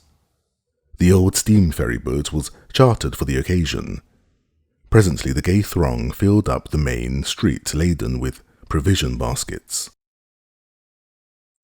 Sid was sick and had to miss the fun. Mary remained at home to entertain him. The last thing Mrs. Thatcher said to Becky was, "You'll not get back till late. Perhaps you'd better stay all night with some of the girls that live near the ferry landing, child." "Then I'll stay with Susie Harper, Mama." "Very well. And mind you behave yourself and don't be any trouble." Presently, as they tripped along, Tom said to Becky, "Say, I'll tell you what we'll do. Instead of going to Joe Harper's, we'll climb right up the hill and stop at the Widow Douglas's. She'll have ice cream. She has it almost every day. Dead loads of it. And she'll be awfully glad to have us. Oh, that will be fun." Then Becky reflected a moment and said, "But what will Mama say? How'll she ever know?" The girl turned the idea over in her mind and said reluctantly, "I reckon it's wrong, but shucks, your mother won't know. And so, what's the harm? All she wants is that you'll be safe, and I bet you she'd say go if she'd have thought of it. I know she would." The Widow Douglas's splendid hospitality was a tempting bait. It and Tom's persuasions presently carried the day. So it was decided to say nothing to anybody about the night's program. Presently it occurred to Tom that maybe Huck might come this very night and give the signal. The thought took a deal of the spirit out of his anticipations. Still, he could not bear to give up the fun at Widow Douglas's. And why should he give it up? He reasoned. The signal did not come the night before, so why should it be any more likely to come tonight? The sure fun of the evening outweighed the uncertain treasure, and boy-like, he determined to yield to the stronger inclination and not allow himself to think of the box of money another time that day. 3 miles below town, the ferryboat stopped at the mouth of a woody hollow and tied up. The crowd swarmed ashore, and soon the forest distances and craggy heights echoed far and near with shoutings and laughter. All the different ways of getting hot and tired were gone through with, and by, the rovers straggled back to camp, fortified with responsible appetites, and then the destruction of the good things began. After the feast there was a refreshing season of rest and chat in the shade of spreading oaks. By, somebody shouted, "Who's ready for the cave?" Everybody was. Bundles of candles were procured, and straight away there was a general scamper up the hill. The mouth of the cave was up the hillside, an opening shaped like a letter A. Its massive oaken door stood unbarred. Within was a small chamber, chilly as an icehouse, and walled by nature with solid limestone that was dewy with a cold sweat. It was romantic and mysterious to stand here in the deep gloom and look out upon the green valley shining in the sun. But the impressiveness of the situation quickly wore off, and the romping began again. The moment a candle was lighted, there was a general rush upon the owner of it. A struggle and a gallant defence followed, but the candle was soon knocked down or blown out, and then there was a glad clamour of laughter and a new chase. But all things have an end. By and by, the procession went filing down the steep descent of the main avenue, the flickering rank of lights dimly revealing the lofty walls of rock, almost to their point of junction, 60 feet overhead. This main avenue was not more than 8 or 10 feet wide. Every few steps other lofty and still narrower crevices branched from it on either hand, for MacDougall's cave was but a vast labyrinth of crooked aisles that ran into each other and out again and led nowhere. It was said that one might wander days and nights together through its intricate tangle of rifts and chasms and never find the end of the cave, and that he might go down and still down into the earth, and it was just the same, labyrinth under labyrinth, and no end to any of them. No man knew the cave. That was an impossible thing. Most of the young men knew a portion of it, and it was not customary to venture much beyond this known portion. Tom Sawyer knew as much of the cave as anyone. The procession moved along the main avenue some 3/4 of a mile, and then groups and couples began to slip aside into branch avenues, fly along the dismal corridors, and take each other by surprise at points where the corridors joined again. Parties were able to elude each other for the space of half an hour without going beyond the known ground. By and by, one group after another came straggling back to the mouth of the cave, panting, hilarious, smeared from head to foot with tallow drippings, daubed with clay, and entirely delighted with the success of the day. Then they were astonished to find that they had been taking no note of time, and that night was about at hand. The clanging bell had been calling for half an hour. However, this sort of close to the day's adventures was romantic and therefore satisfactory. When the ferryboat with her wild freight pushed into the stream, nobody cared sixpence for the wasted time but the captain of the craft. Huck was already upon his watch when the ferryboat's lights went glinting past the wharf. He heard no noise on board, for the young people were as subdued and still as people usually are who are nearly tired to death. He wondered what boat it was and why she did not stop at the wharf, and then he dropped her out of his mind and put his attention upon his business. The night was growing cloudy and dark. 10 o'clock came, and the noise of vehicles ceased. Scattered lights began to wink out. All straggling foot passengers disappeared. The village betook itself to its slumbers and left the small watcher alone with the silence of the ghosts. 11 o'clock came, and the tavern lights were put out. Darkness everywhere. Now, Huck waited what seemed a weary long time, but nothing happened. His faith was weakening. Was there any use? Was there really any use? Why not give it up and turn in? A noise fell upon his ear. He was all attention in an instant. The alley door closed softly. He sprang to the corner of the brick store. The next moment 2 men brushed by him, and one seemed to have something under his arm. It must be that box. So they were going to remove the treasure. Why call Tom now? It would be absurd. The men would get away with the box and never be found again. No, he would stick to their wake and follow them. He would trust to the darkness for security from discovery. So, communing with himself, Huck stepped out and glided along behind the men, cat-like with bare feet, allowing them to keep just far enough ahead not to be invisible. They moved up the river street 3 blocks, then turned to the left up a cross street. They went straight ahead then until they came to the path that led up Cardiff Hill. This they took. They passed by the old Welshman's house halfway up the hill without hesitating and still climbed upward. Good, thought Huck. They will bury it in the old quarry. But they never stopped at the quarry.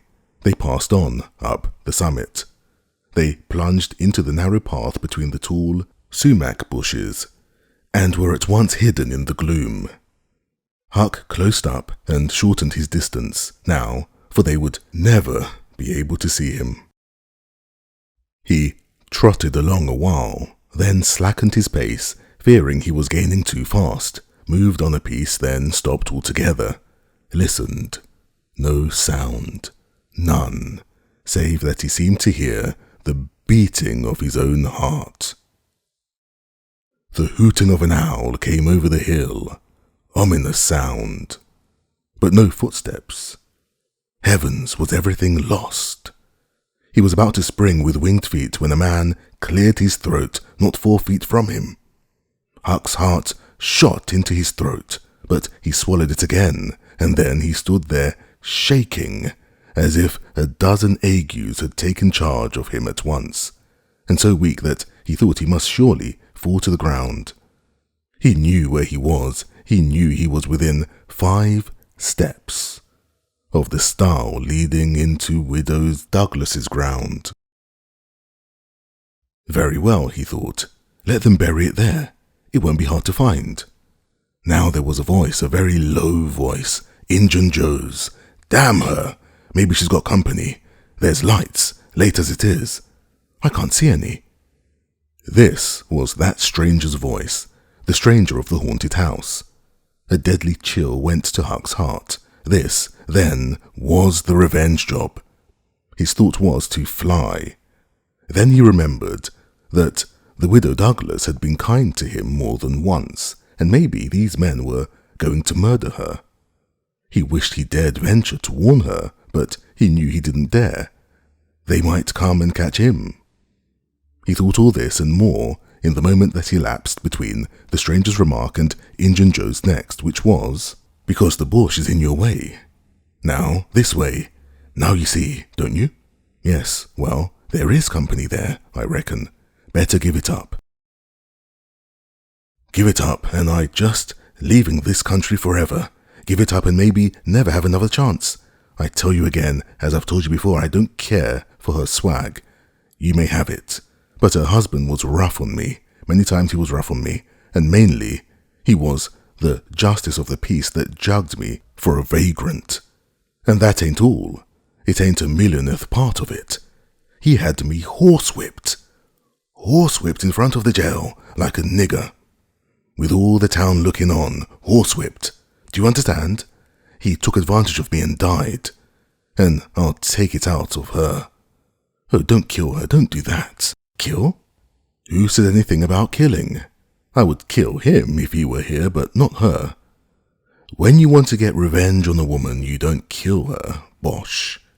You go for her looks, you slit her nostrils, you stretch her ears like a sow. By God, that's... Keep your opinion to yourself. It will be safest for you. I'll tie her to the bed. If she bleeds to death, is that my fault? I'll not cry if she does.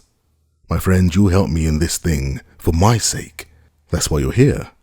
I mightn't be able alone. If you flinch, I'll kill you. Do you understand that?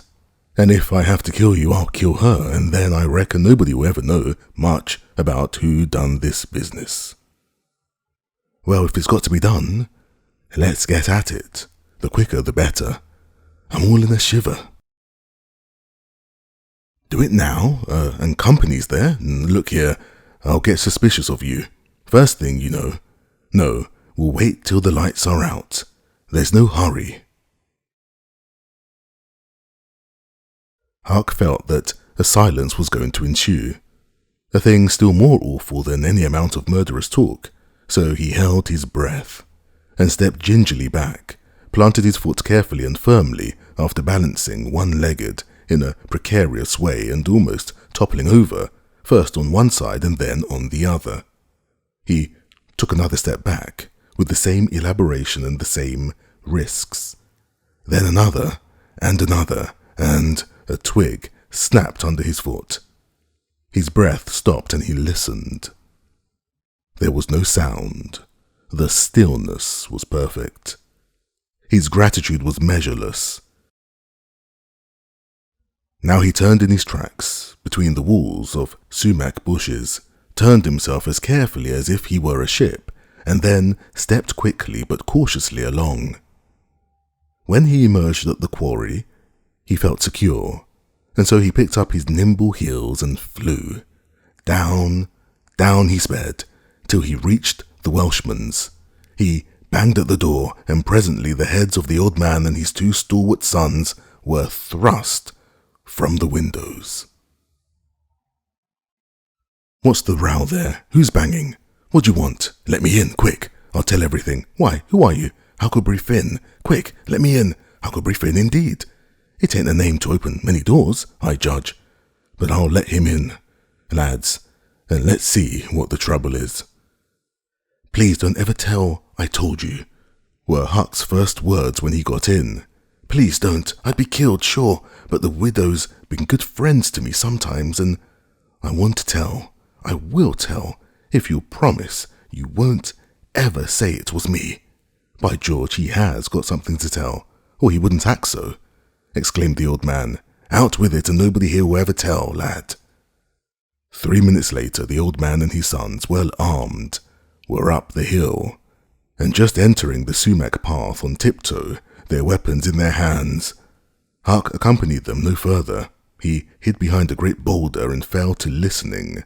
There was a lagging, anxious silence, and then, all of a sudden, there was an explosion of firearms and a cry. Huck waited for no particulars. He sprang away and sped down the hill as fast as his legs could carry him. Chapter 30.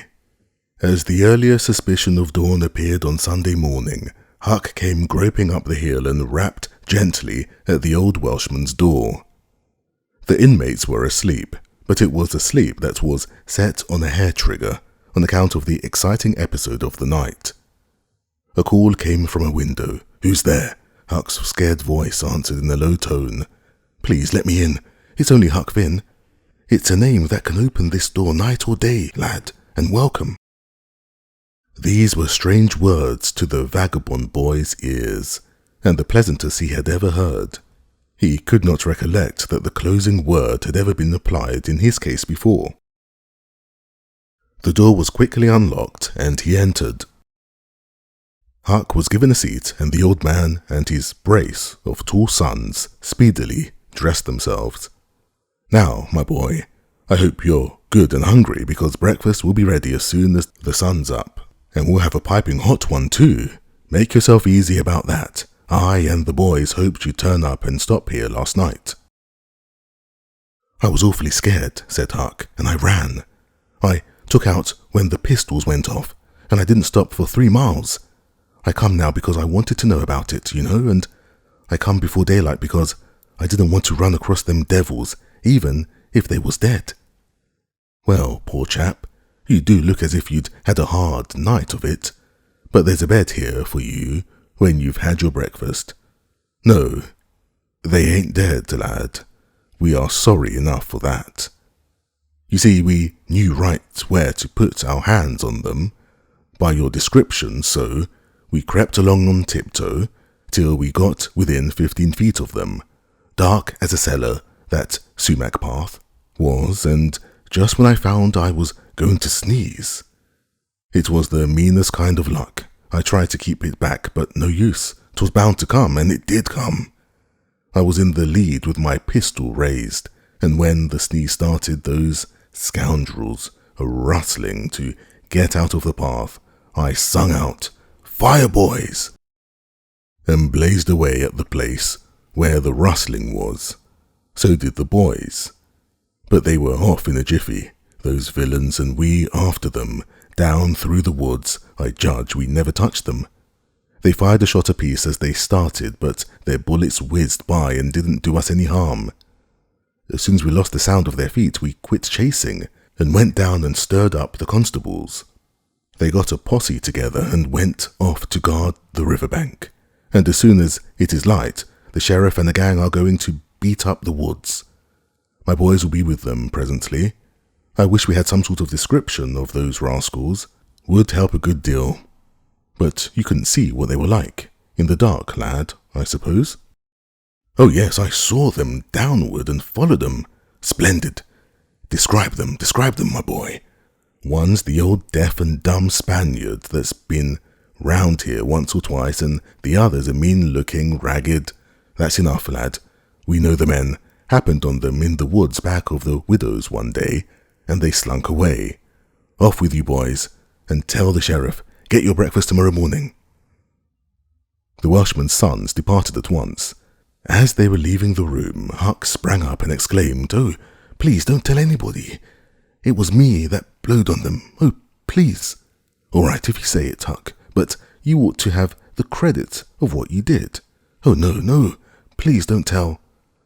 When the young men were gone, the old Welshman said, They won't tell, and I won't tell. But why don't you want it known? Huck would not explain, further than to say that he already knew too much about one of those men and would not have the man know that he knew anything against him for the whole world. He would be killed for knowing it, sure. The old man promised secrecy once more and said, How did you come to follow these fellows, lad? Were they looking suspicious? Huck was silent while he framed a duly cautious reply. Then he said, Well, you see, I'm a kind of a hard lot. At least everybody says so, and I don't see nothing against it, and sometimes I can't sleep much on account of thinking about it, and sort of trying to strike out a new way of doing. That was the way of it last night. I couldn't sleep, and so I come along up street about midnight, turning it all over, and when I got to that old shackly brick store by the Temperance Tavern, I backed up against the wall and had another think. Well, just then, along comes these two chaps slipping along close by me with something under their arm, and I reckoned they'd stole it. One was a-smoking, the other was wanting a light, so they stopped right before me, and the cigars lit up their faces, and I see that the big one was the deaf and dumb Spaniard, by his white whiskers and the patch on his eye, and the other was a rusty, ragged-looking devil. Could you see the rags by the light of the cigars? This staggered Huck for a moment. Then he said, Well, I don't know, but somehow it seems as if I did. Then they went on, and you followed them, yes, that was it. I wanted to see what was up. They sneaked along so. I dodged them to the wider stile and stood in the dark and heard the ragged one beg for the wider, and the Spaniard swear he'd spoil her looks just as I told you, and you're too. What? The deaf and the dumb man said all that? Huck had made another terrible mistake. He was trying his best to keep the old man from forgetting the faintest hint of who the Spaniard might be, and yet his tongue seemed determined to get him into trouble in spite of all he could do. He made several efforts to creep out of his scrape, but the old man's eye was upon him, and he made blunder after blunder. Presently the Welshman said, My boy, don't be afraid of me.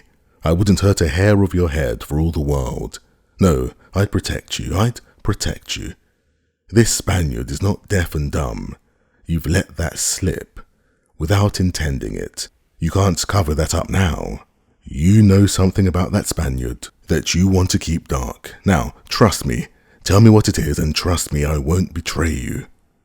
Huck looked into the old man's honest eyes a moment, then bent over and whispered in his ear, "'Tain't a Spaniard. It's Injun Joe." The Welshman almost jumped up out of his chair. In a moment he said, "It's all plain enough now.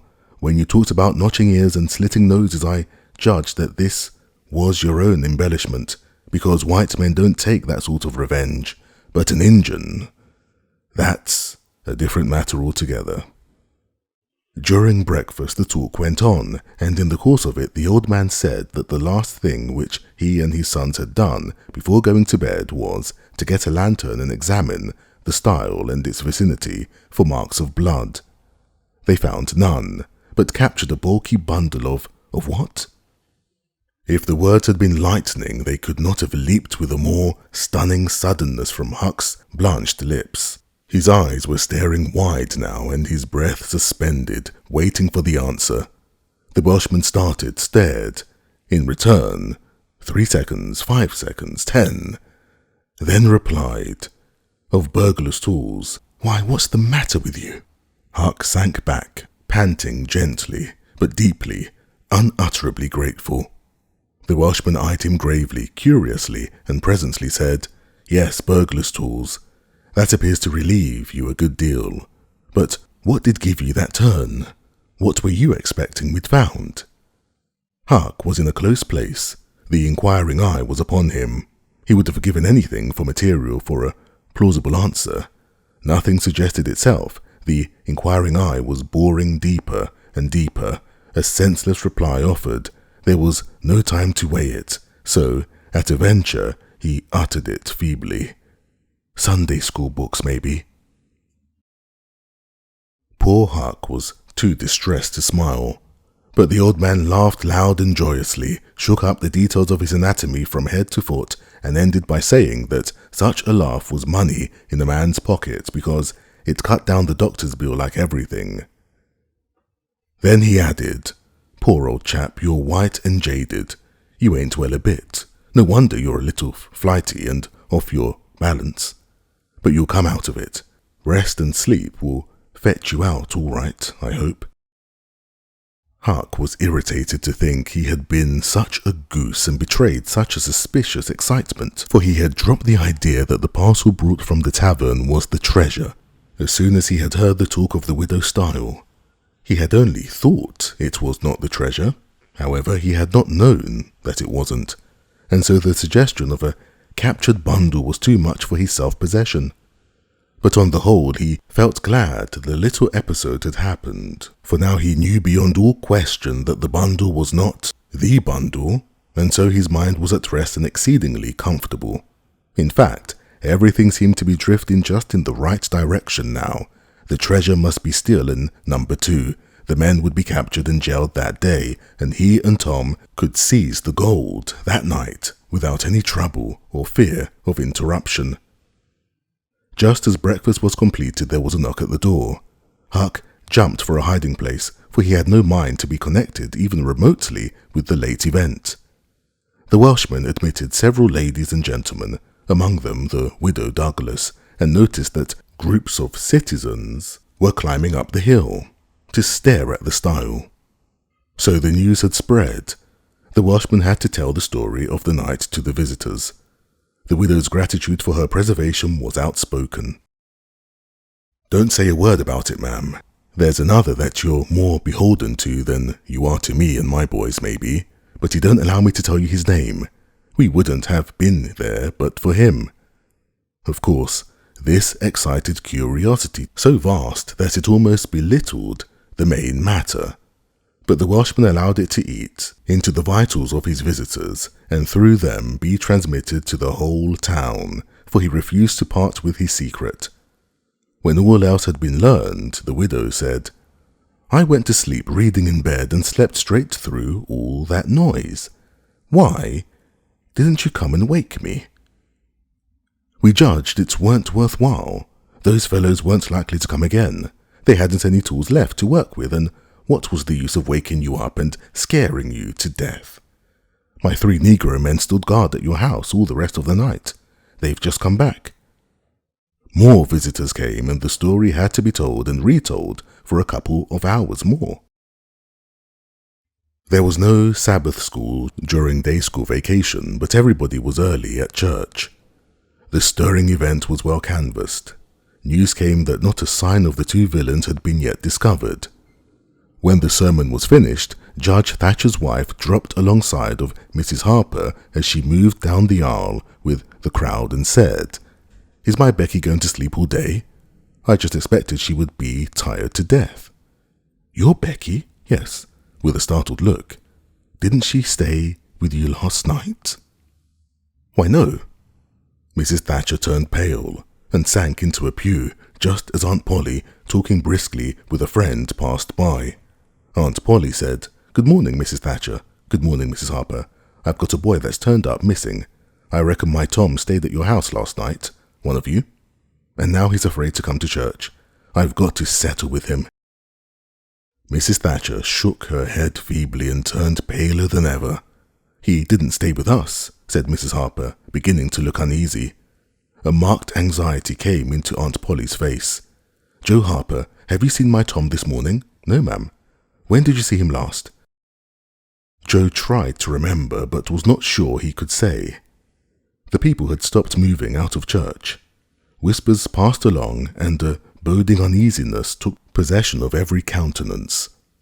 Children were anxiously questioned and young teachers. They all said they had not noticed whether Tom and Becky were on board the ferry boat on the homeward trip. It was dark. No one thought of inquiring if anyone was missing. One young man finally blurted out his fear that they were still in the cave. Mrs. Thatcher swooned away. Aunt Polly fell to crying and wringing her hands. The alarm swept from lip to lip, from group to group, from street to street, and within 5 minutes, the bells were widely clanging and the whole town was up. The Cardiff Hill episode sank into instant insignificance. The burglars were forgotten, horses were saddled, skiffs were manned. The ferryboat ordered out, and before the horror was half an hour old, 200 men were pouring down high road and river toward the cave. All the long afternoon the village seemed empty and dead. Many women visited Aunt Polly and Mrs. Thatcher and tried to comfort them. They cried with them too, and that was still better than words. All the tedious night the town waited for news, but when the morning dawned at last, all the word that came was, "Send more candles and send food." Mrs. Thatcher was almost crazed, and Aunt Polly also. Judge Thatcher sent messages of hope and encouragement from the cave, but they conveyed no real cheer. The old Welshman came home toward daylight, spattered with candle grease, smeared with clay, and almost worn out. He found Huck still in the bed that had been provided for him and delirious with fever. The physicians were all at the cave, so the widow Douglas came and took charge of the patient. She said she would do her best by him because, whether he was good, bad, or indifferent, he was the Lord's, and nothing that was the Lord's was a thing to be neglected. The Welshman said Huck had good spots on him, and the widow said, "You can depend on it. That's the Lord's mark. He don't leave it off. He never does. Puts it somewhere on every creature that comes from his hands." Early in the forenoon, parties of jaded men began to straggle into the village, but the strongest of the citizens continued searching. All the news that could be gained was that remotenesses of the cavern were being ransacked that had never been visited before, that every corner and crevice was going to be thoroughly searched, that wherever one wandered through the maze of passages, lights were to be seen flitting hither and thither in the distance, and shoutings and pistol shots sent their hollow reverberations to the ear down the sombre aisles.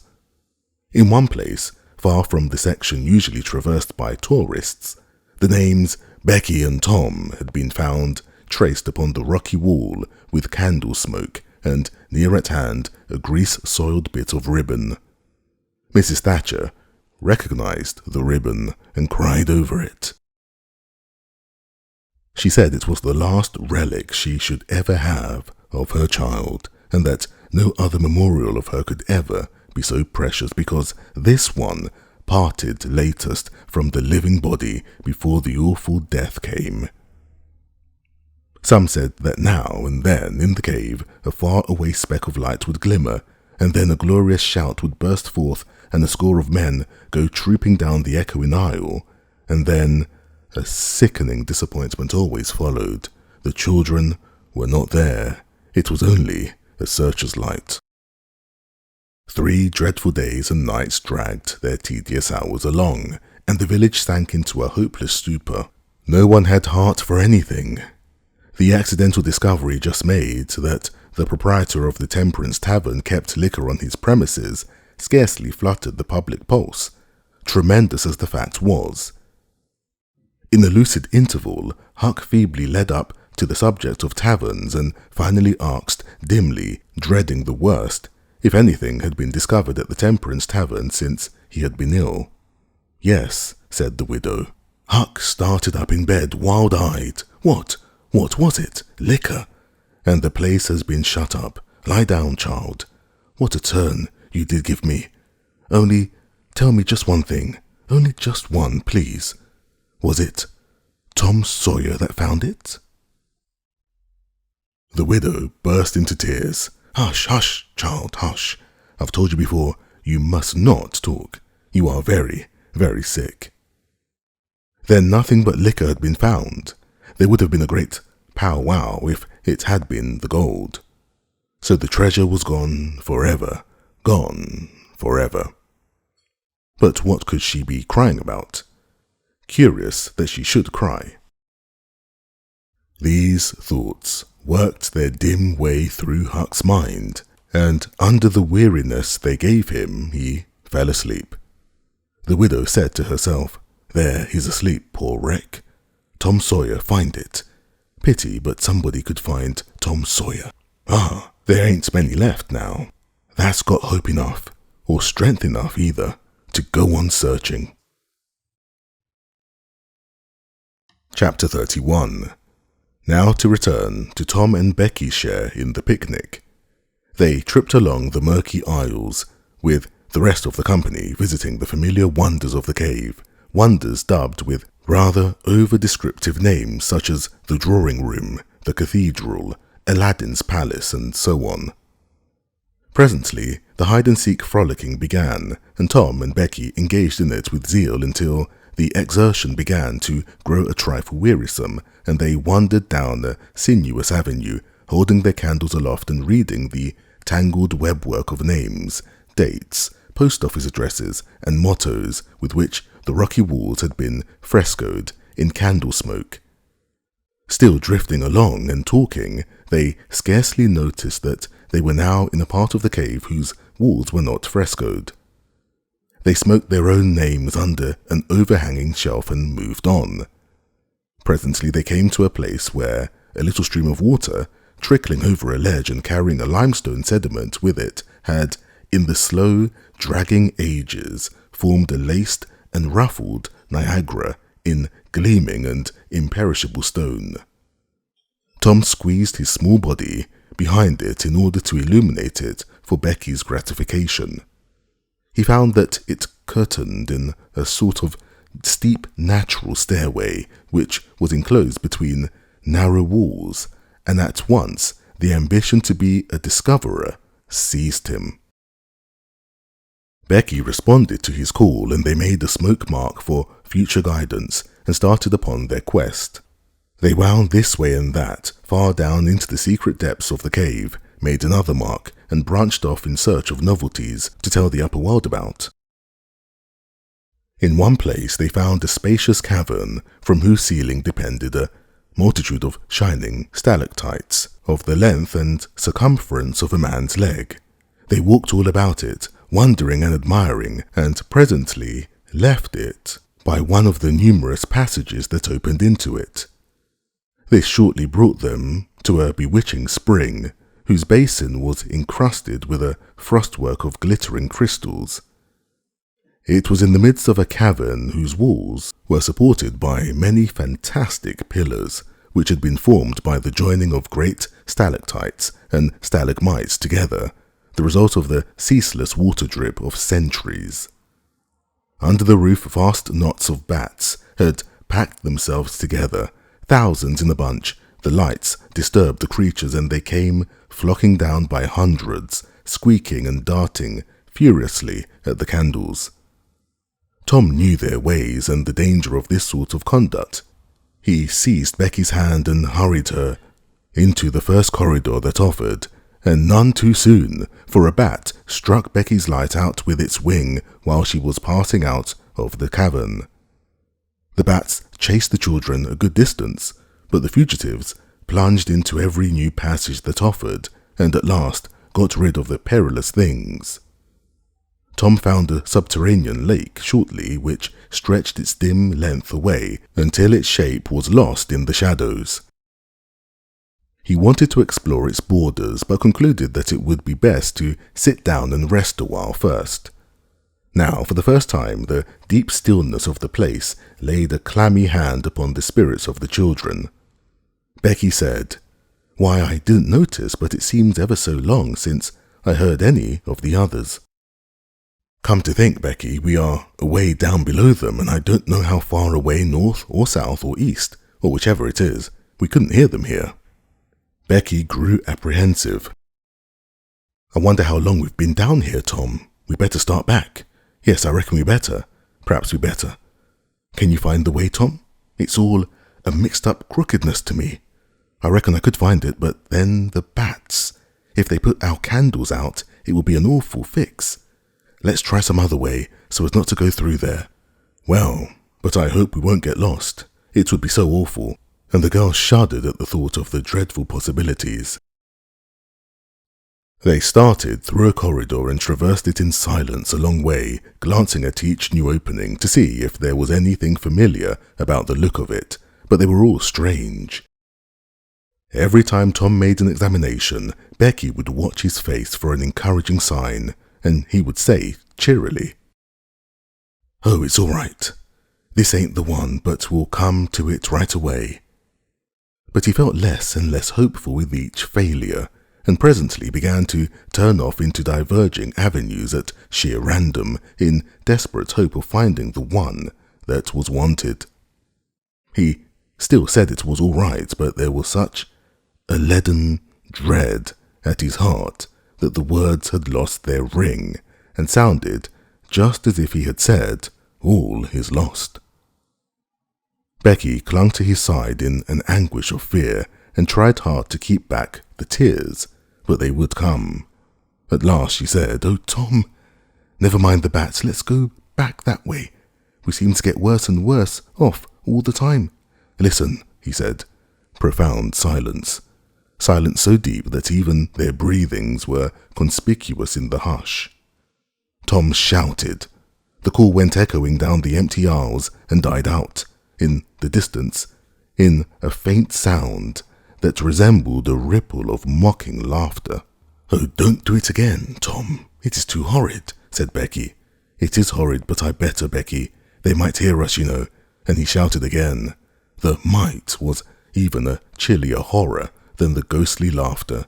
It so confessed a perishing hope. The children stood still and listened, and there was no result. Tom turned upon the back track at once and hurried his steps.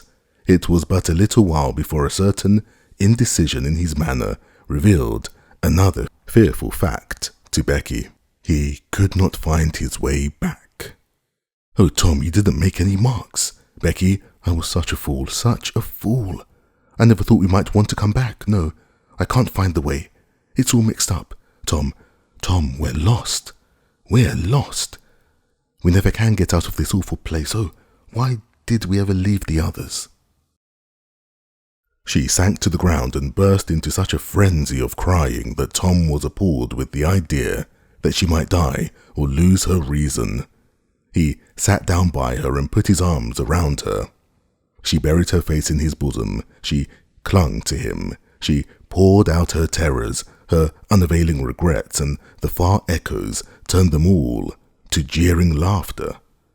Tom begged her to pluck up hope again, and she said she could not. He fell to blaming and abusing himself for getting her into this miserable situation. This had a better effect. She said she would try to hope again. She would get up and follow wherever he might lead, if only he would not talk like that any more. For he was no more to blame than she said. So they moved on again, aimlessly, simply at random. All they could do was to move, keep moving. For a little while, hope made a show of reviving, not with any reason to back it, but only because it is its nature to revive when the spring has not been taken out of it by age and familiarity with failure. By and by, Tom took Becky's candle and blew it out. This economy meant so much. Words were not needed. Becky understood, and her hope died again. She knew that Tom had a whole candle and 3 or 4 pieces in his pockets, yet he must economize. By and by, fatigue began to assert its claims. The children tried to pay attention, for it was dreadful to think of sitting down when time was grown to be so precious, moving in some direction. In any direction was at least progress and might bear fruit, but to sit down was to invite death and shorten its pursuit. At last, Becky's frail limbs refused to carry her farther. She sat down, Tom rested with her, and they talked of home, and the friends there, and the comfortable beds, and, above all, the light. Becky cried, and Tom tried to think of some way of comforting her, but all his encouragements were grown threadbare with use, and sounded like sarcasms. Fatigue bore so heavily upon Becky that she drowsed off to sleep. Tom was grateful. He sat looking into her drawn face and saw it grow smooth and natural under the influence of pleasant dreams, and by, a smile dawned and rested there. The peaceful face reflected somewhat of peace and healing into his own spirit, and his thoughts wandered away to bygone times and dreamy memories.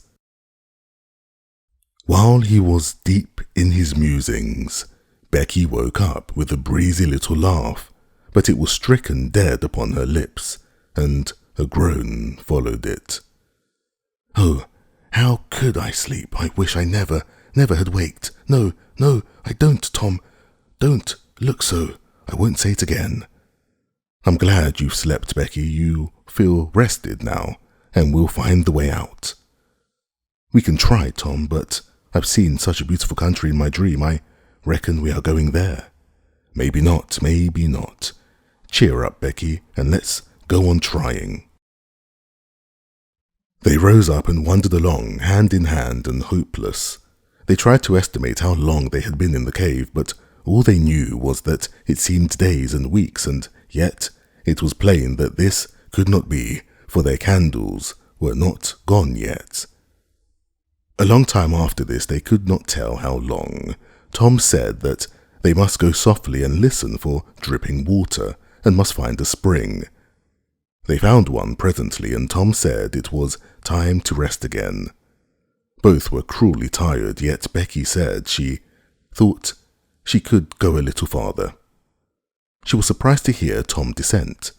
She could not understand it. They sat down, and Tom fastened his candle to the wall in front of them with some clay. Thought was soon busy. Nothing was said for some time. Then Becky broke the silence. "Tom, I'm so hungry." Tom took something out of his pocket. "Do you remember this?" said he. Becky almost smiled. "It's our wedding cake, Tom. Yes, I wish it was as big as a barrel, for it's all we've got. I saved it from the picnic for us to dream on, Tom, the way grown-up people do with wedding cake, but it'll be our—" She dropped the sentence where it was. Tom divided the cake, and Becky ate with good appetite, while Tom nibbled at his moiety. There was an abundance of cold water to finish the feast with. By and by, Becky suggested that they move on again. Tom was silent a moment. Then he said, "Becky, can you bear it if I tell you something?" Becky's face paled, but she thought she could. "Well then, Becky, we must stay here, where there's water to drink. That little piece is our last candle." Becky gave loose to tears and wailings. Tom did what he could to comfort her, but with little effect. At length Becky said, "Tom, well, Becky, they'll miss us and hunt for us. Yes, they will. Certainly they will. Maybe they're hunting for us now, Tom. Why, I reckon maybe they are. I hope they are. When would they miss us, Tom?" "When they get back to the boat, I reckon." "Tom, it might be dark then. Would they notice we hadn't come? I don't know. But anyway, your mother would miss you as soon as they got home." A frightened look in Becky's face brought Tom to his senses, and he saw that he had made a blunder. Becky was not to have gone home that night. The children became silent and thoughtful. In a moment, a new burst of grief from Becky showed Tom that the thing in his mind had struck hers also, and that the Sabbath morning might be half spent before Mrs. Thatcher discovered that Becky was not at Mrs. Harper's. The children fastened their eyes upon their bit of candle and watched it melt slowly and piteously away. Saw the half-inch of wick stand alone at last, saw the feeble flame rise and fall and climb the thin column of smoke, linger at its top a moment, and then the horror of utter darkness reigned. How long afterward it was that Becky came to a slow consciousness that she was crying in Tom's arms, neither could tell. All that they knew was that after what seemed a mighty stretch of time, both awoke out of a dead stupor of sleep and resumed their miseries once more. Tom said it might be Sunday now, maybe Monday. He tried to get Becky to talk, but her sorrows were too oppressive. All her hopes were gone. Tom said that they must have been missed long ago, and no doubt the search was going on. He would shout and maybe someone would come. He tried it, but in the darkness, the distant echoes sounded so hideously that he tried it no more. The hours wasted away, and hunger came to torment the captives again. A portion of Tom's half of the cake was left. They divided and ate it, but they seemed hungrier than before. The poor morsel of food only whetted desire. By and by, Tom said, "Shh! Did you hear that?" Both held their breath and listened. There was a sound like the faintest, far-off shout. Instantly Tom answered it, and leading Becky by the hand, started groping down the corridor in its direction. Presently he listened again. Again the sound was heard, and apparently a little nearer. "It's them," said Tom. "They're coming. Come along, Becky. We're all right now." The joy of the prisoners was almost overwhelming. Their speed was slow, however, because pitfalls were somewhat common and had to be guarded against. They shortly came to one and had to stop. It might be 3 feet deep. It might be 100. There was no passing it at any rate. Tom got down on his breast and reached as far down as he could. No bottom. They must stay there and wait until the searchers came. They listened. Evidently the distant shoutings were growing more distant. A moment or two more and they had gone altogether. The heart-sinking misery of it. Tom whooped until he was hoarse, but it was of no use. He talked hopefully to Becky, but an age of anxious waiting passed, and no sounds came again. The children groped their way back to the spring. The weary time dragged on. They slept again and awoke famished and woe-stricken. Tom believed it must be Tuesday by this time. Now an idea struck him. There were some side passages near at hand. It would be better to explore some of these than bear the weight of the heavy time in idleness. He took a kite line from his pocket, tied it to a projection, and he and Becky started. Tom in the lead, unwinding the line as he groped along. At the end of 20 steps, the corridor ended in a jumping-off place. Tom got down on his knees and felt below, and then as far around the corner as he could reach with his hands conveniently, he made an effort to stretch yet a little farther to the right, and at that moment, not 20 yards away, a human hand, holding a candle, appeared from behind a rock. Tom lifted up a glorious shout, and instantly that hand was followed by the body it belonged to, Injun Joe's. Tom was paralyzed. He could not move.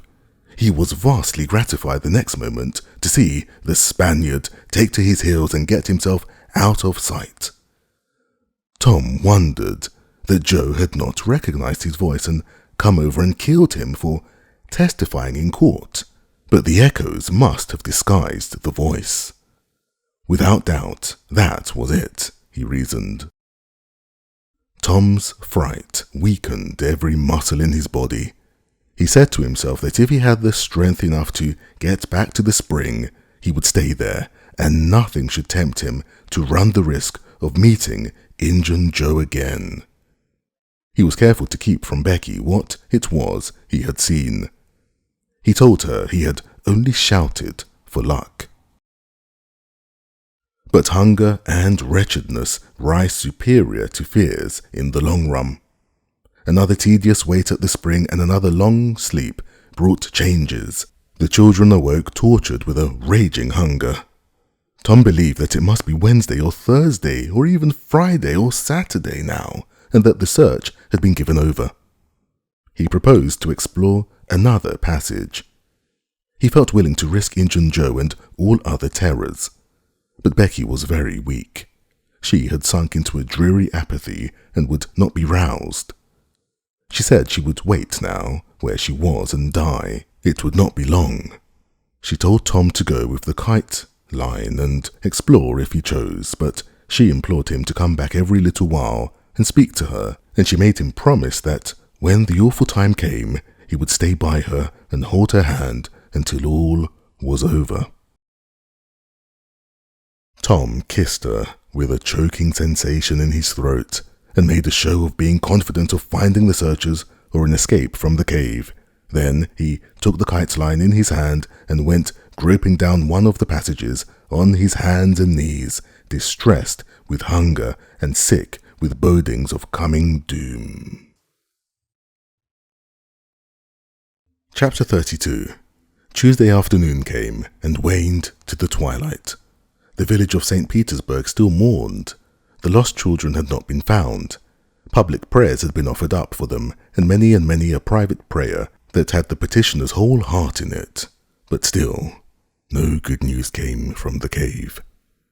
The majority of the searchers had given up the quest and gone back to their daily avocations, saying that it was plain the children could never be found. Mrs. Thatcher was very ill, and a great part of the time delirious. People said it was heartbreaking to hear her call her child and raise her head and listen a whole minute at a time, then lay it wearily down again with a moan.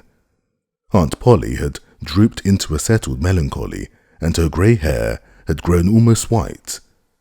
The village went to its rest on Tuesday night, sad and forlorn.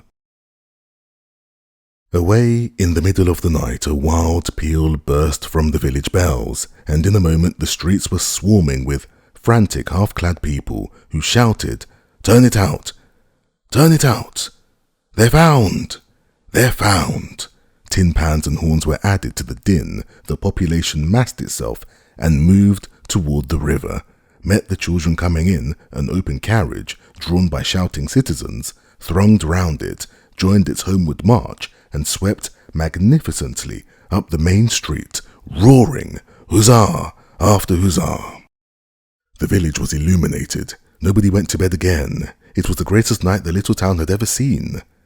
During the first half hour, a procession of villagers filed through Judge Thatcher's house, seized the saved ones and kissed them, squeezed Mrs. Thatcher's hand, tried to speak but couldn't, and drifted out raining tears all over the place. Aunt Polly's happiness was complete, and Mrs. Thatcher's nearly so. It would be complete, however, as soon as the messenger, dispatched with the great news to the cave, should get the word to her husband. Tom lay upon a sofa with an eager auditory about him, and told the history of the wonderful adventure, putting in many striking additions to adorn it withal, and closed with a description of how he left Becky and went on an exploring expedition, how he followed 2 avenues as far as his kite line would reach, how he followed a third to the fullest stretch of the kite line, and was about to turn back when he glimpsed a far-off speck that looked like daylight, dropped the line and groped toward it, pushed his head and shoulders through a small hole, and saw the broad Mississippi rolling by. And if it had only happened to be night, we would not have seen that speck of daylight and would not have explored that passage any more. He told how he went back for Becky and broke the good news, and she told him not to fret her with such stuff, for she was tired and knew she was going to die, and wanted to.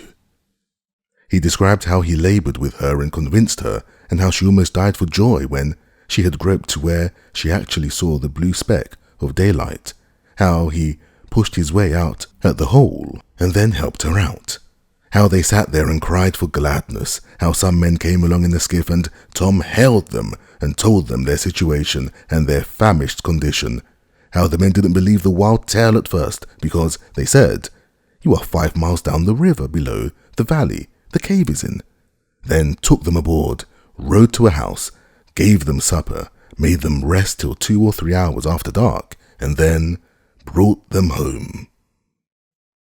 Before day dawn, Judge Thatcher and the handful of searchers with him were tracked out in the cave by the twine clues they had strung behind them, and informed of the great news. 3 days and nights of toil and hunger in the cave were not to be shaken off at once, as Tom and Becky soon discovered. They were bedridden all of Wednesday and Thursday and seemed to grow more and more tired and worn all the time. Tom got about a little on Thursday, was downtown Friday, and nearly as whole as ever Saturday. But Becky did not leave her room until Sunday, and then she looked as if she had passed through a wasting illness. Tom learned of Huck's sickness and went to see him on Friday, but could not be admitted to the bedroom. Neither could he on Saturday or Sunday. He was admitted daily after that, but was warned to keep still about his adventure and introduce no exciting topic. The widow Douglas stayed by to see that he obeyed. At home, Tom learned of the Cardiff Hill event, also that the ragged man's body had eventually been found in the river near the ferry landing. He had been drowned while trying to escape, perhaps. About a fortnight after Tom's rescue from the cave, he started off to visit Huck, who had grown plenty strong enough now to hear exciting talk, and Tom had some that would interest him, he thought. Judge Thatcher's house was on Tom's way, and he stopped to see Becky. The judge and some friends set Tom to talking, and someone asked him, ironically, if he wouldn't like to go to the cave again. Tom said he thought he wouldn't mind it. The judge said, "Well, there are others just like you, Tom. I've not the least doubt, but we have taken care of that. Nobody will get lost in that cave anymore." "Why?" "Because I had its big door sheathed with boiler iron 2 weeks ago and triple locked, and I've got the keys." Tom turned as white as a sheet. "What's the matter, boy? Here, run, somebody. Fetch a glass of water." The water was brought and thrown into Tom's face. "Ah, now you're all right. What was the matter with you, Tom?" "Oh, Judge, Injun Joe's in the cave." Chapter 33. Within a few minutes the news had spread, and a dozen skiff-loads of men were on their way to McDougal's cave, and the ferryboat, well filled with passengers, soon followed. Tom Sawyer was in the skiff that bore Judge Thatcher. When the cave door was unlocked, a sorrowful sight presented itself in the dim twilight of the place. Injun Joe lay stretched upon the ground, dead, with his face close to the crack of the door, as if his longing eyes had been fixed, to the latest moment, upon the light and the cheer of the free world outside. Tom was touched, for he knew by his own experience how this wretch had suffered. His pity was moved, but nevertheless he felt an abounding sense of relief and security now, which revealed to him, in a degree which he had not fully appreciated before, how vast a weight of dread had been lying upon him since the day he lifted his voice against this bloody-minded outcast. Injun Joe's bowie knife lay close by, its blade broken in two.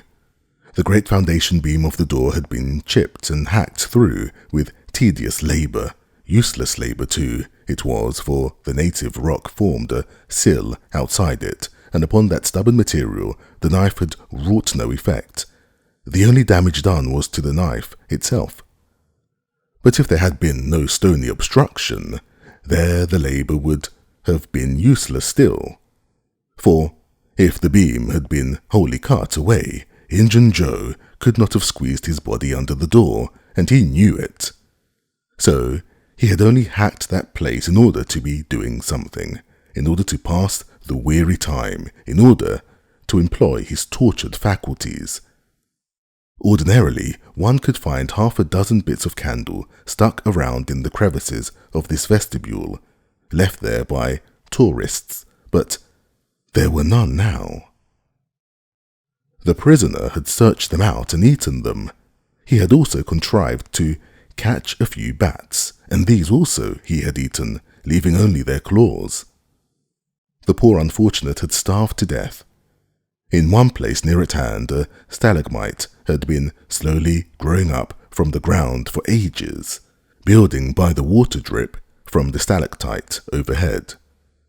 The captive had broken off the stalagmite and upon the stump had placed a stone wherein he had scooped a shallow hollow to catch the precious drop that fell once in every 3 minutes with the dreary regularity of a clock tick, spoonful once in 24 hours.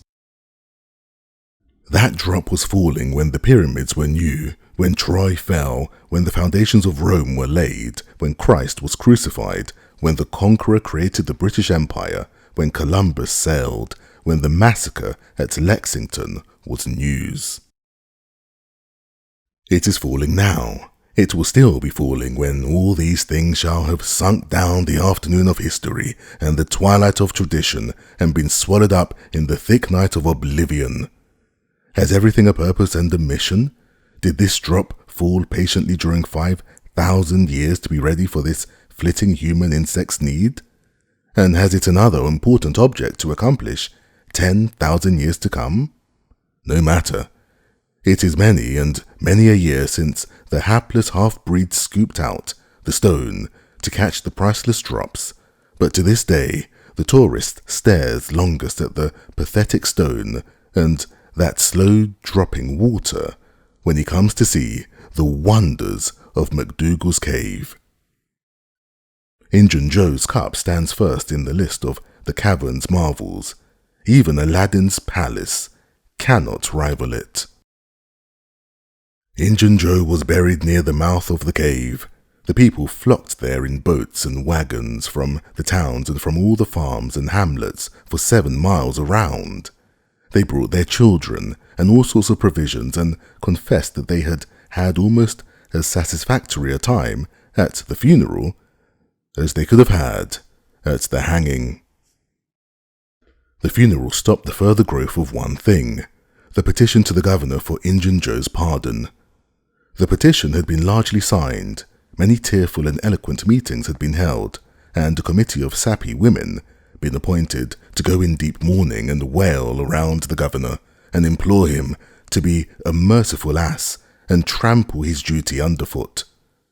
Injun Joe was believed to have killed 5 citizens of the village, but what of that?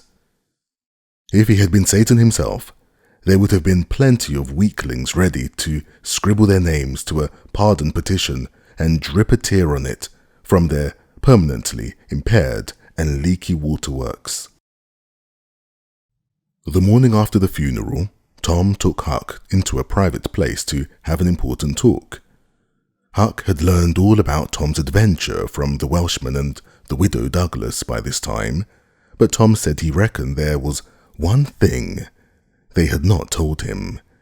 That thing was what he wanted to talk about now. Huck's face saddened. He said, "I know what it is. You got into number 2 and never found anything but whiskey. Nobody told me it was you, but I just knowed it must be you.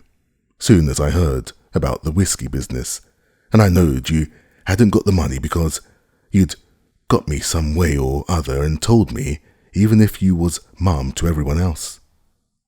Tom, something's always told me we'd never get hold of that swag. Why, Huck, I never told on that tavern keeper. You know his tavern was all right the Saturday I went to the picnic. Don't you remember you was to watch there that night? Oh, yes. Why, it seems about a year ago. It was that very night that I followed Injun Joe to Widder's. You followed him? Yes, but you kept mum. I reckon Injun Joe's left friends behind him, and I don't want 'em souring on me and doing me mean tricks. If it hadn't been for me, he'd be down in Texas now, all right." Then Huck told his entire adventure in confidence to Tom, who had only heard of the Welshman's part of it before. "Well," said Huck, presently coming back to the main question, "whoever nipped the whiskey in number 2 nipped the money too, I reckon. Anyways, it's a goner for us, Tom." "Huck, that money wasn't ever in number 2. "What?" Huck searched his comrade's face keenly. "Tom, have you got on the track of that money again?" "Huck, it's in the cave." Huck's eyes blazed. "Say it again, Tom. The money's in the cave." "Tom, honest Injun, now, is it fun or earnest?" "Earnest, Huck, just as earnest as ever I was in my life. Will you go in there with me and help me get it out?" "I bet I will. I will if it's where we can blaze our way to it and not get lost. Huck, we can do that without the least little bit of trouble in the world. Good as wheat. What makes you think the money's—" "Huck, you just wait till we get in there. If we don't find it, I'll agree to give you my drum and everything I've got in the world. I will, by jings." "All right, it's a whiz. When do you say?" "Right now, if you say it. Are you strong enough?" "Is it far in the cave? I've been on my pins a little, 3 or 4 days now, but I can't walk more than a mile, Tom. At least I don't think I could. It's about 5 miles into there, the way anybody but me would go, Huck. But there's a mighty shortcut that they don't anybody but me know about. Huck, I'll take you right to it in a skiff. I'll float the skiff down there and I'll pull it back again all by myself. You needn't ever turn your hand over. Let's start right off, Tom, all right? We want some bread and meat and our pipes and a little bag or 2 and 2 or 3 kite strings and some of these newfangled things they call lucifer matches. I tell you, many's the time I wished I had some when I was in there before." A trifle after noon, the boys borrowed a small skiff from a citizen who was absent and got underway at once. When they were several miles below the cave hollow, Tom said, "Now you see this bluff here looks all the way down from the cave hollow. No houses, no wood yards, bushes all alike. But do you see that white place up yonder, where there's been a landslide? Well, that's one of my marks. We'll get ashore now." They landed. "Now, Huck, where we're standing, you could touch that hole I got out of with a fishing pole. See if you can find it." Huck searched all the place about and found nothing. Tom proudly marched into a thick clump of sumac bushes and said, "Here you are, look at it, Huck. It's the snuggest hole in this country. You just keep mum about it. All along I've been wanting to be a robber, but I knew I'd got to have a thing like this. And where to run across it was the bother. We've got it now, and we'll keep it quiet. Only we'll let Joe Harper and Ben Rogers in because, of course, there's got to be a gang, or else there wouldn't be any style about it. Tom Sawyer's gang. It sounds splendid, don't it, Huck?" "Well, it just does, Tom. And who'll we rob?" "Oh, most anybody. Waylay people. That's mostly the way." "And kill them?"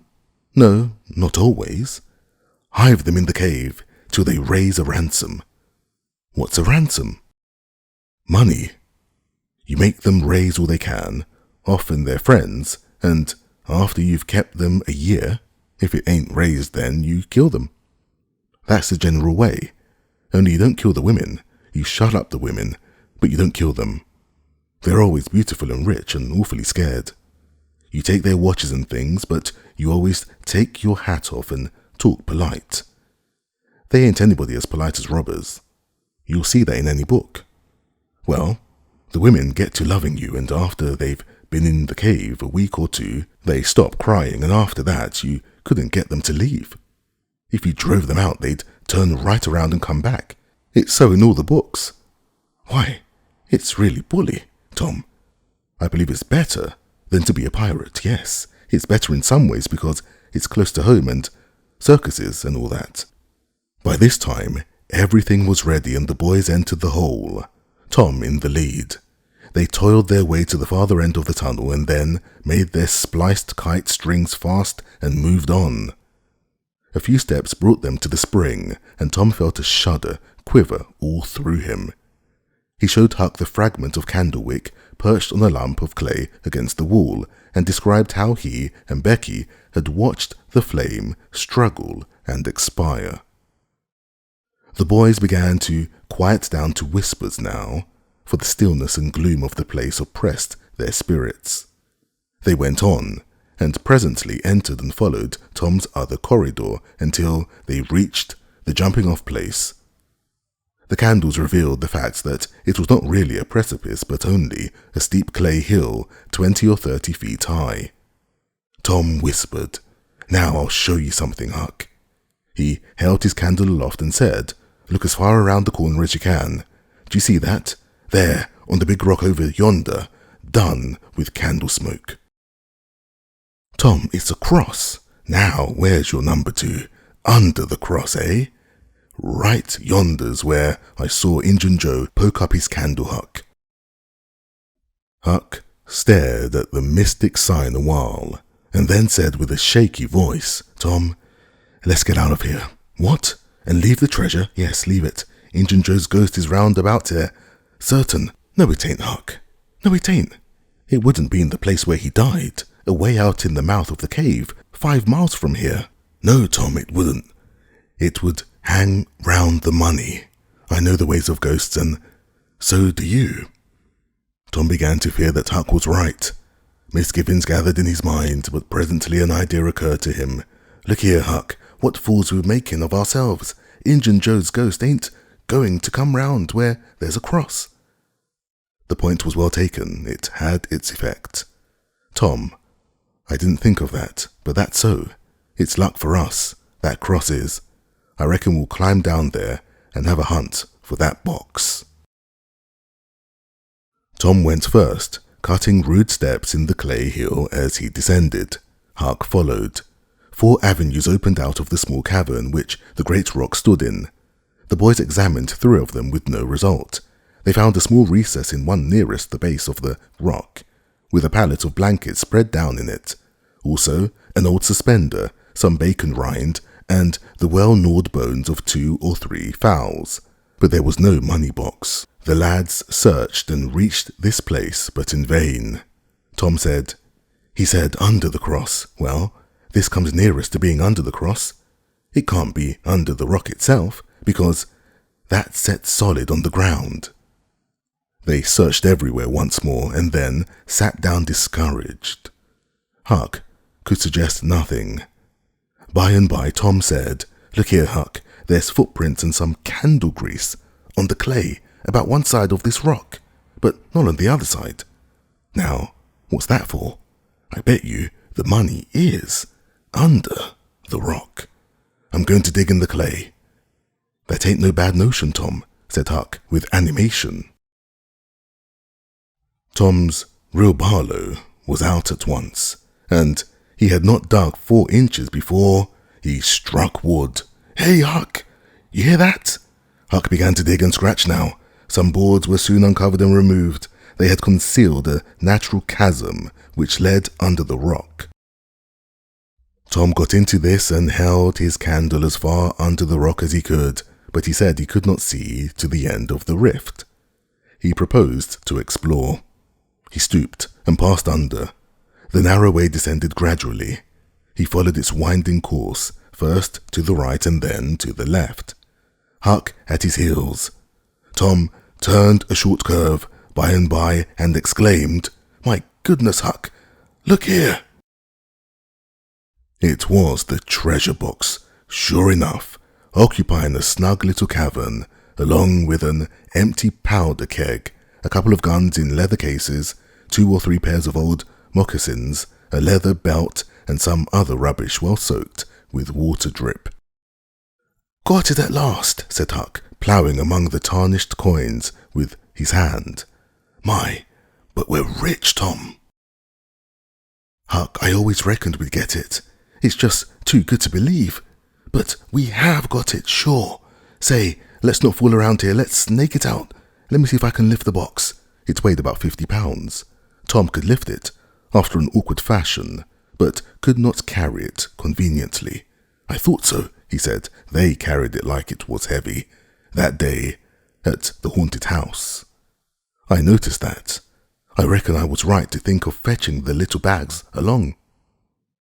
The money was soon in the bags, and the boys took it up to the cross rock. Now let's fetch the guns and things, said Huck. No, Huck, leave them here. They're just the tricks to have when we go to robbing. We'll keep them here all the time, and we'll hold our orgies there too. It's an awful snug place for orgies. What orgies? I don't know, but robbers always have orgies, and of course we've got to have them too. Come along, Huck. We've been here a long time. It's getting late, I reckon. I'm hungry too. We'll eat and smoke when we get to the skiff. They presently emerged into the clump of sumac bushes, looked warily out, found the coast clear, and were soon lunching and smoking in the skiff. As the sun dipped toward the horizon, they pushed out and got under way. Tom skimmed up the shore through the long twilight, chatting cheerily with Huck, and landed shortly after dark. Now, Huck, said Tom, we'll hide the money in the loft of the widow's woodshed, and I'll come up in the morning and we'll count it and divide, and then we'll hunt up a place out in the woods for it where it will be safe. Just you lay quiet here and watch the stuff till I run and hook Benny Taylor's little wagon. I won't be gone a minute. He disappeared and presently returned with the wagon, put the 2 small sacks into it, threw some old rags on top of them, and started off, dragging his cargo behind him. When the boys reached the Welshman's house, they stopped to rest. Just as they were about to move on, the Welshman stepped out and said, "Hello, who's that?" "Huck and Tom Sawyer." "Good. Come along with me, boys. You are keeping everybody waiting. Here, hurry up. Trot ahead, I'll haul the wagon for you." "Why, it's not as light as it might be. Got bricks in it? Or old metal?" "Old metal," said Tom. "I judge so. The boys in this town will take more trouble and fool away more time hunting up 6 bits worth of old iron to sell to the foundry than they would to make twice the money at regular work. But that's human nature. Hurry along, hurry along." The boys wanted to know what the hurry was about. "Never mind, you'll see, when we get to the Widow Douglas's," Huck said with some apprehension, for he was long used to being falsely accused. "Mr. Jones, we haven't been doing nothing." The Welshman laughed. "Well, I don't know, Huck, my boy. I don't know about that. Ain't you and the widow good friends, yes? Well, been good friends to me anyway. All right then. What do you want to be afraid of for?" This question was not entirely answered in Huck's slow mind before he found himself pushed, along with Tom, into Mrs. Douglas's drawing room. Mr. Jones left the wagon near the door and followed. The place was grandly lighted, and everybody that was of any consequence in the village was there. The Thatchers were there, the Harpers, the Rogerses, Aunt Polly, Sid, Mary, the minister, the editor, and a great many more, and all dressed in their best. The widow received the boys as heartily as anyone could well receive 2 such-looking beings. They were covered with clay and candle grease. Aunt Polly blushed crimson with humiliation, and frowned and shook her head at Tom. Nobody suffered half as much as the 2 boys did, however. Mr. Jones said, "Tom wasn't at home yet, so I gave him up. But I stumbled on him and Huck right at my door, and so I just brought them along in a hurry." "And you did just right," said the widow. "Come with me, boys." She took them to a bedchamber and said, "Now wash and dress yourselves. Here are 2 new suits of clothes, shirts, socks, everything complete. They're Huck's. No thanks, Huck. Mr. Jones bought one and I the other. But they'll fit both of you. Get into them. We'll wait.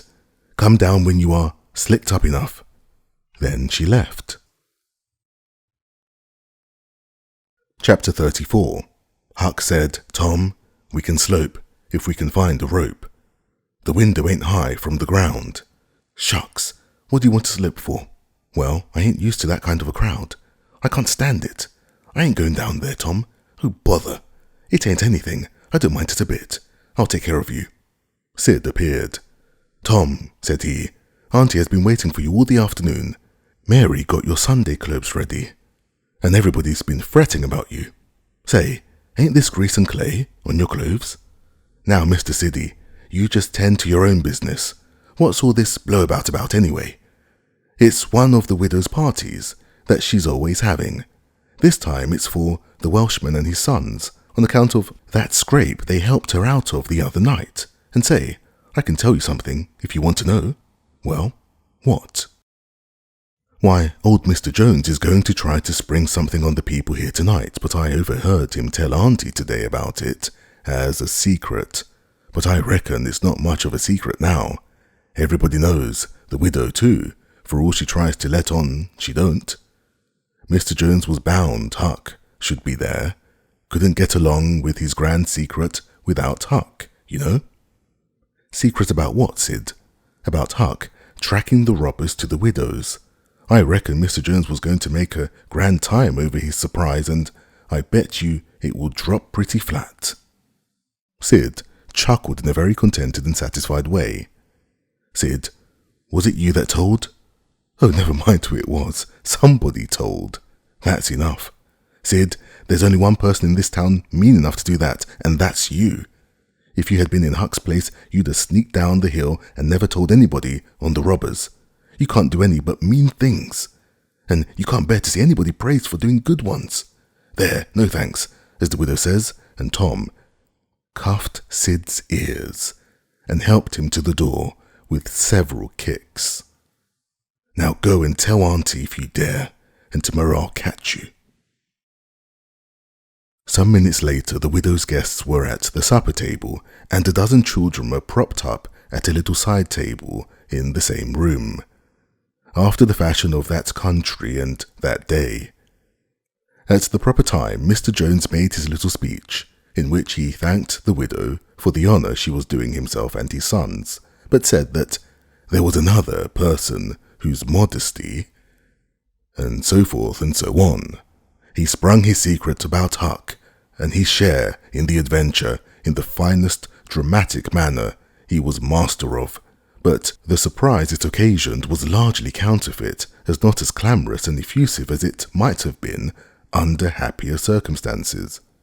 However, the widows made a pretty fair show of astonishment, and heaped so many compliments and so much gratitude upon Huck that he almost forgot the nearly intolerable discomfort of his new clothes in the entirely intolerable discomfort of being set up as a target for everybody's gaze and everybody's laudations.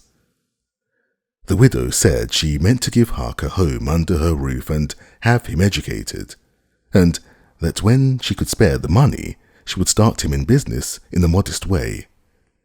Tom's chance was come, he said. Huck don't need it.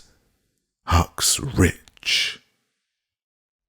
Nothing but a heavy strain upon the good manners of the company kept back the due and proper complimentary laugh at this pleasant joke. But the silence was a little awkward. Tom broke it. Huck's got money. Maybe you don't believe it, but he's got lots of it. Oh, you needn't smile, I reckon I can show you. You just wait a minute. Tom ran out of doors.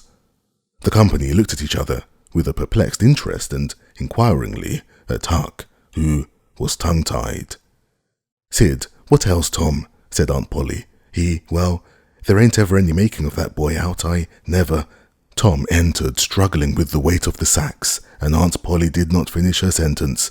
Tom poured the mass of yellow coin upon the table and said, There, what did I tell you?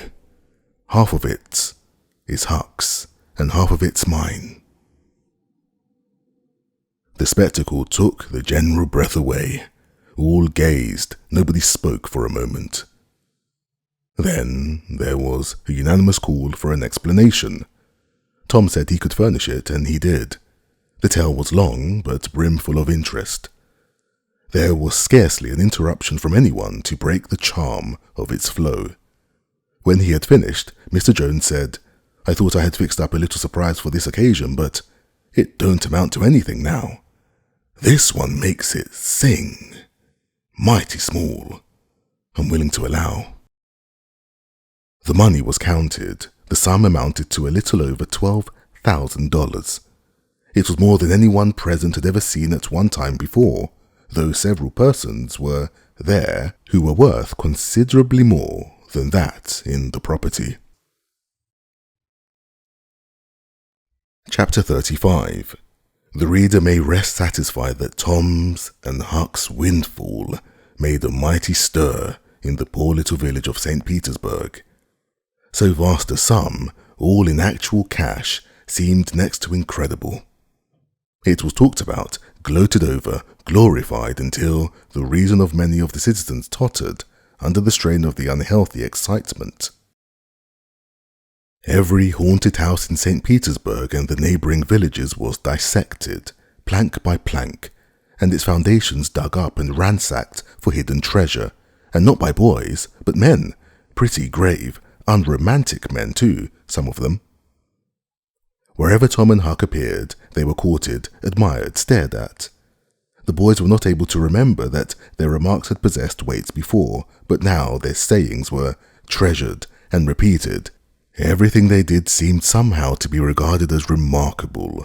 They had evidently lost the power of doing and saying commonplace things. Moreover, their past history was raked up and discovered to bear marks of conspicuity and originality. The village paper published biographical sketches of the boys. The widow Douglas put Huck's money out at 6%, and Judge Thatcher did the same with Tom's at Aunt Polly's request. Each lad had an income now that was simply prodigious, $1 for every weekday in the year and half on the Sundays. It was just what the minister got. No, it was what he was promised. He generally couldn't collect it. $1.25 a week would board, lodge, and school a boy in those old simple days, and clothe him and wash him too, for that matter. Judge Thatcher had conceived a great opinion of Tom. He said that no commonplace boy would ever have got his daughter out of the cave. When Becky told her father, in strict confidence, how Tom had taken her whipping at school, the judge was visibly moved, and when she pleaded grace for the mighty lie which Tom had told in order to shift that whipping from her shoulders to his own, the judge said with a fine outburst that it was a noble, a generous, a magnanimous lie, a lie that was worthy to hold up its head and march down through history, breast to breast with George Washington's lauded truth about the hatchet. Becky thought her father had never looked so tall and so superb as when he walked the floor and stamped his foot and said that. She went straight off and told Tom about it. Judge Thatcher hoped to see Tom a great lawyer or a great soldier some day. He said he meant to look to it that Tom should be admitted to the National Military Academy and afterward trained in the best law school in the country in order that he might be ready for either career or both. Huck Finn's wealth and the fact that he was now under the widow's Douglas's protection introduced him into society, dragged him into it, hurled him into it, and his sufferings were almost more than he could bear. The widow's servants kept him clean and neat, combed and brushed, and they bedded him nightly in unsympathetic sheets that had not one little spot or stain which he could press to his heart and know for a friend. He had to eat with a knife and fork. He had to use napkin, cup, and plate. He had to learn his book. He had to go to church. He had to talk so properly that speech was become insipid in his mouth, whithersoever he turned.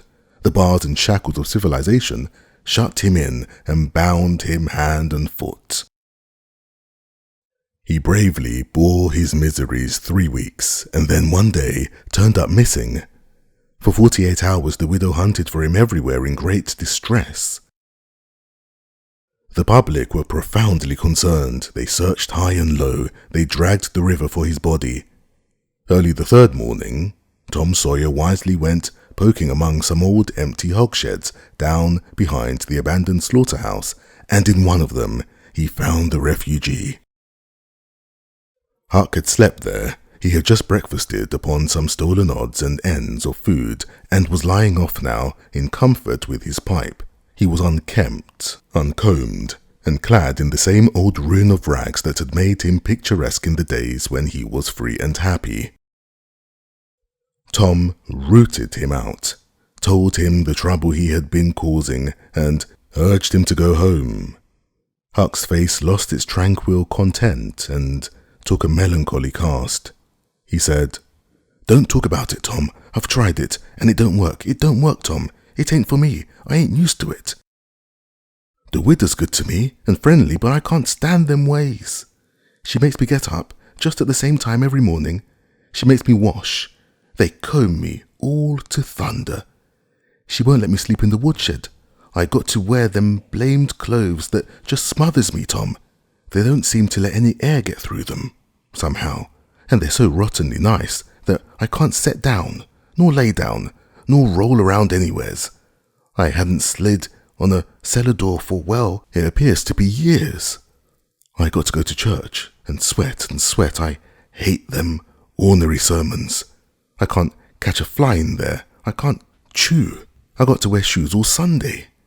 The widow eats by the bell. She goes to bed by a bell. She gets up by a bell. Everything so awfully regular, a body can't stand it." "Well, everybody does that way, Huck. Tom, it makes no difference. I ain't everybody, and I can't stand it. It's awful to be tied up so, and grub comes too easy. I don't take no interest in victuals that way. I got to ask to go fishing. I got to ask to go swimming. Damn, I've got to ask to do everything.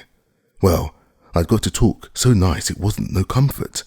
I'd got to go up to the attic and rip out a while every day to get a taste in my mouth, or I'd died, Tom.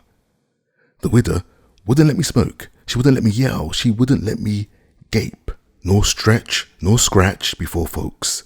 Then, with a spasm of special irritation and injury, and Dad fetch it, she prayed all the time, I never see such a woman. I had to shove, Tom. I had to. And besides, that school's going to open, and I had to go to it. Well, I wouldn't stand that, Tom. Look here, Tom, being rich ain't what it's cracked up to be. It's just worry, and sweat, and wishing you was dead all the time. Now these clothes suits me, and this bar will suits me, and I ain't ever going to shake 'em any more. Tom, I wouldn't ever have got into all this trouble if it hadn't have been for the money. Now, you just take my share of it along with you and give me a 10-center sometimes. Not many times, but, because I don't give a damn for these things, although it's tolerably hard to get, and you go and beg off for me with the widow." "Oh, Huck, you know I can't do that. 'Tain't fair, and besides, if you try this thing just a little while longer, you will come to like it." "Like it? Yes, the way I'd like a hot stove if I was to set on it long enough. No, Tom, I won't be rich, and I won't live in them cussed smothery houses. I like the woods, and the river, and the hogsheds, and I'll stick to them too, blame it all, just as we'd got guns, and a cave, and all such fixed to rob. Here, this damned foolishness has got to come up and spoil it all." Tom saw his opportunity. "Look here, Huck, being rich ain't going to keep me back from turning robber. No, oh, good licks. Are you in real deadwood earnest, Tom?" "Just as dead earnest as I'm sitting here. But, Huck, we can't let you into the gang if you ain't respectable, you know." Huck's joy was quenched. "Can't let me in, Tom? Didn't you let me in to go for a pirate? Yes, but that's different. A robber is more high-toned than what a pirate is, as a general thing. In most countries, they're awfully high up in the nobility, dukes and such. Now, Tom, haven't you always been friendly to me? You wouldn't shout me out, would you, Tom? You wouldn't do that now, would you, Tom? Huck, I wouldn't want to, and I don't want to, but what would people say? Why, they'd say Tom Sawyer's gang. Pretty low characters in it. They'd mean you, Huck. You wouldn't like that, and I wouldn't." Huck was silent for some time, engaged in a mental struggle. Finally, he said, "We'll go back to the widow for a month, and tackle it and see if I can come to stand it. If you'll let me belong to the gang, Tom." "All right, Huck. It's a whiz. Come along, old chap, and I'll ask the widow to let up on you a little, Huck." "Will you, Tom? Now will you? That's good. If she'll let me up on some of the roughest things, I'll smoke private and cuss private, and crowd through or bust. When you going to start the gang and turn robbers?" "Oh, right off. We'll get the boys together and have the initiation tonight, maybe." "Have the which?" "Have the initiation. What's that?" "It's to swear to stand by one another and never tell the gang secrets, even if you're chopped all to flinders, and kill anybody and all his family that hurts one of the gang." "That's gay. That's mighty gay, Tom, I tell you." "Well, I bet it is. And all that swearing's got to be done at midnight. In the lonesomest, awfulest place you can find. A haunted house is the best, but they're all ripped up now." "Well, midnight's good anyway, Tom." "Yes, so it is. And you've got to swear on a coffin and sign it with blood. Now, that's something like. Why, it's a million times bullier than pirating. I'll stick to the widow till I rot, Tom, and if I get to be a regular ripper of a rubber, and everybody's talking about it, I reckon she'll be proud she snaked me in out of the wet." Conclusion. So endeth this chronicle. It being strictly a history of a boy, it must stop here. The story could not go much further without becoming the history of a man. When one writes a novel about grown people, he knows exactly where to stop. That is, with a marriage. But when he writes of juveniles, he must stop where he best can. Most of the characters that perform in this book still live and are prosperous and happy. Someday, it may seem worthwhile to take up the story of the younger ones again and see what sort of men and women they turned out to be. Therefore, it will be wisest not to reveal any of that part of their lives at the present. The end. This has been The Adventures of Tom Sawyer by Mark Twain, narrated by Sam Kusi.